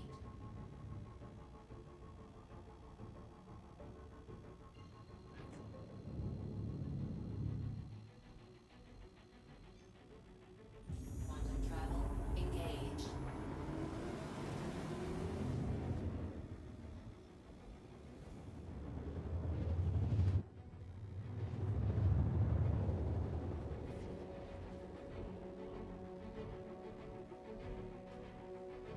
Thick atmosphere here. Quantum travel complete.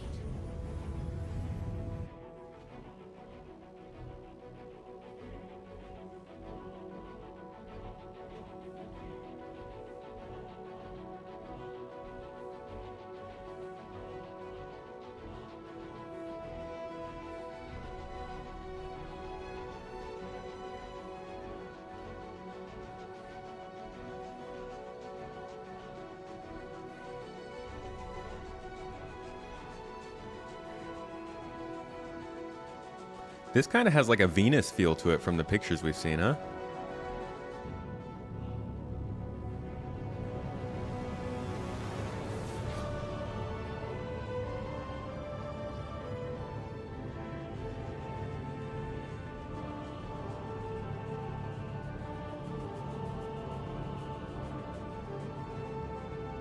Got outposts down here.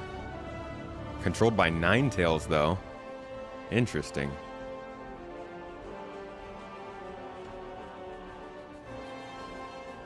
Ouch!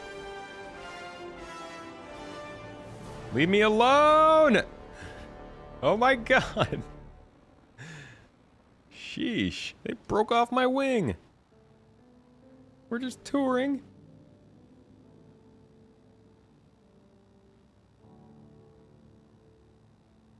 You're just looking around. Oh my god, that's the last time I come here. Where are the other moons? Oh god! Now I can't even control my flight. Can we finish this tour? We might be in trouble, folks.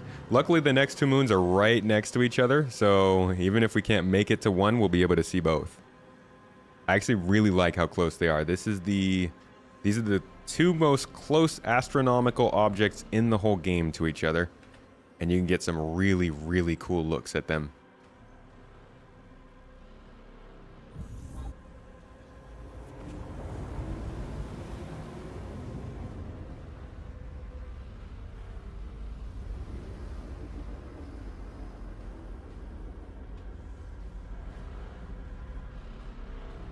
Whoa.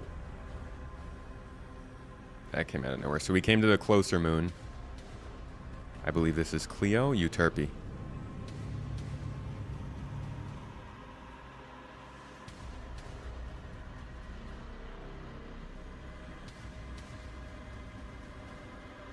Yella and Crusader closer? No, these moons are close. I'll show you in a second. Like, you cannot get closer together than these moons. I mean, you can.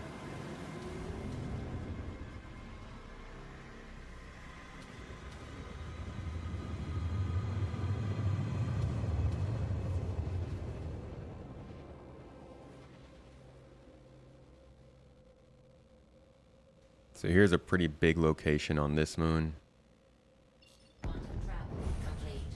Also a racetrack, I believe, but just a cool area to see. I hope they do start hosting missions inside of this place.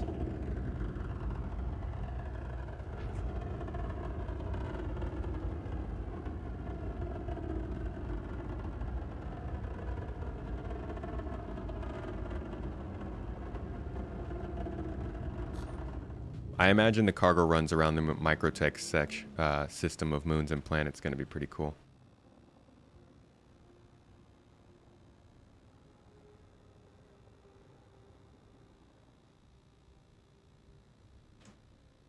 Faston's one of our racers. That's why he's able to identify like all the racing tracks we've come across during this trip. Don't know why it's not a distro center.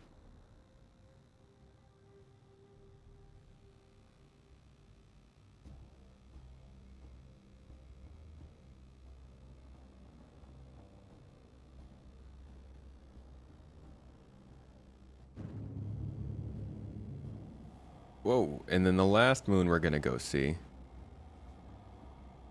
I'm gonna leave these ones a little bit teased for you so you could go out and discover them yourself. You're about to see how close these moons are together.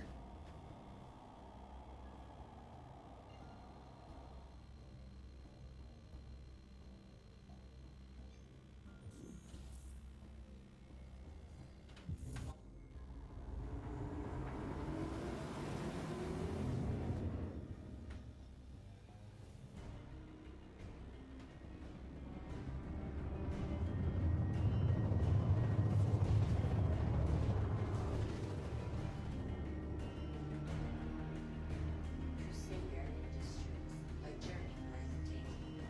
Systems on.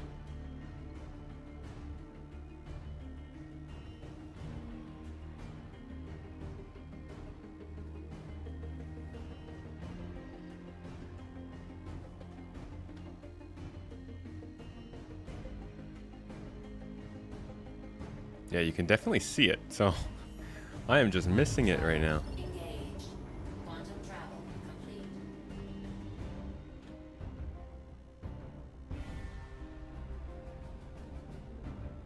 Where the heck is the other moon?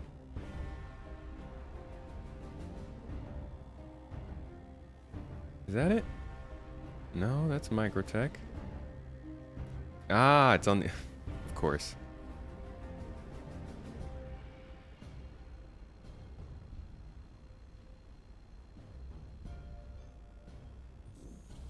Quantum travel engage. Quantum travel complete. Huh. Could have sworn it was more...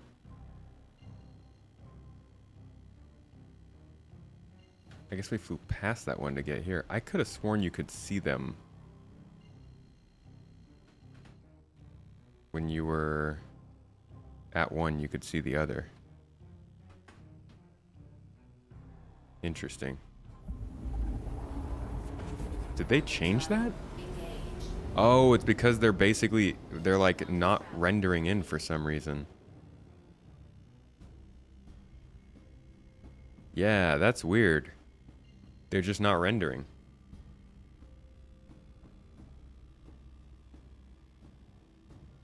Because as soon as I jumped, it popped up.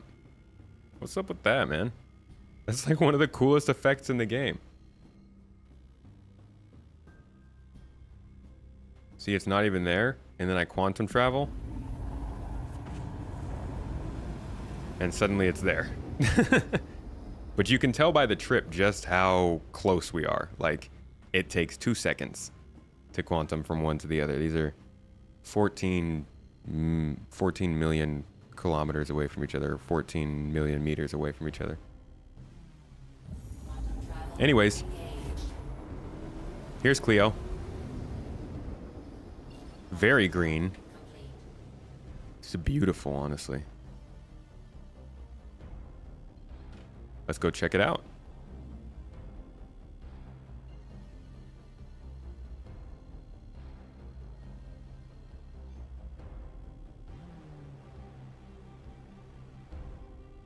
Hot Soap, I'm glad you like the music. Unfortunately, this is all a local playlist on my computer, so I don't have it linked, but a lot of this is music from the service I use, Artlist.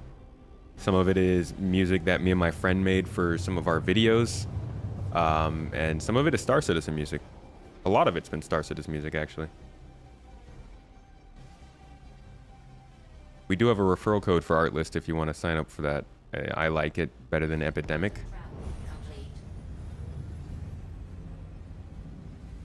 But yeah, I guess we don't have a command for it. Okay.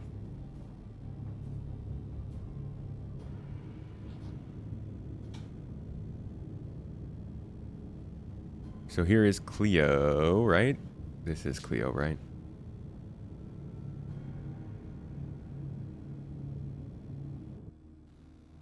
Green. Very green in its atmosphere. It's got this, I think this was like the original racetrack that got added to the game.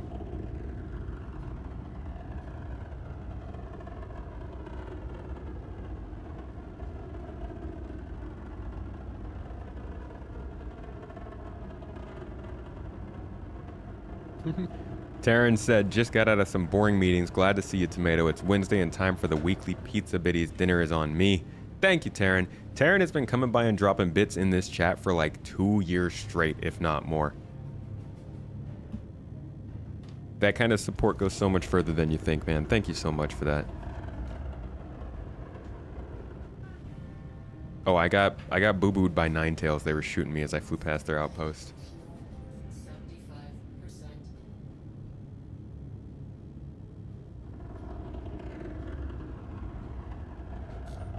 All right, folks. So this is the main location on this moon. It's a racetrack. It's a cool place to come and visit. Another abandoned mining area, it looks like. And this is where we're going to call the tour. This was a long one. This went way longer than I was expecting to. Star Citizen has a lot of distance to travel. It might not have a lot of things filling that distance just yet, but there's a lot of diverse areas, atmospheres, and generally just the planets give you some different experiences in terms of what they offer. And I can't wait until the points of interest reflect that a bit more, and especially like the cities, building interiors, and stuff that we've talked about. But yeah, I hope you guys got a good idea of the different planets during this, an idea of what you are looking for or interested in, what you can expect from each one, at least visually, and a couple of teasers to get you to go out and explore a little bit for yourself. Find the spot you like. But this will be up on the second channel, and you'll be able to catch it there and watch it however many times you like. If you like some of the shots in here, I know I'm going to go back and save some of these shots. But I hope you got something good out of this. Entertainment, information, a little bit of chat. Got to vent a little bit about not enough locations. I don't know. Whatever it is, thank you all for coming and hanging out with me for the last 3 hours. Hope you had a good time.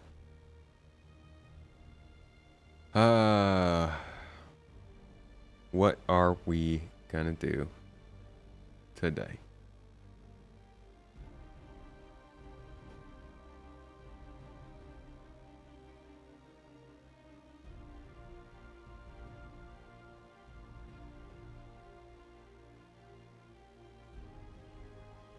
Looks like Loken is up. Haven't gotten to raid him a while, so I'll send you all through to Loken. Good guy. Good talks. Fellow info runner with myself. And does some great Star Citizen content. So it looks like he's starting at about a minute. So I will take about a minute of time wasting to give him some chance to get live. And we'll start off his raid with his stream with a bang. I'm going to send you all on Twitch over to him. Make some noise in the chat, all right? We've been throwing raids down the last couple weeks, and I don't see any Toes raid gangs in the chat. Let them know where we came from. Show them what the toes are made of, okay? Again, hope you enjoyed this. I will catch you all on Friday for some more Star Citizen and maybe a little special something. A little something. And you all have a wonderful day, a good week, and a good time. Go give somebody a hug. Eat something you love. Maybe play some Star Citizen. And enjoy yourself. See y'all later. Have a good one. Goodbye.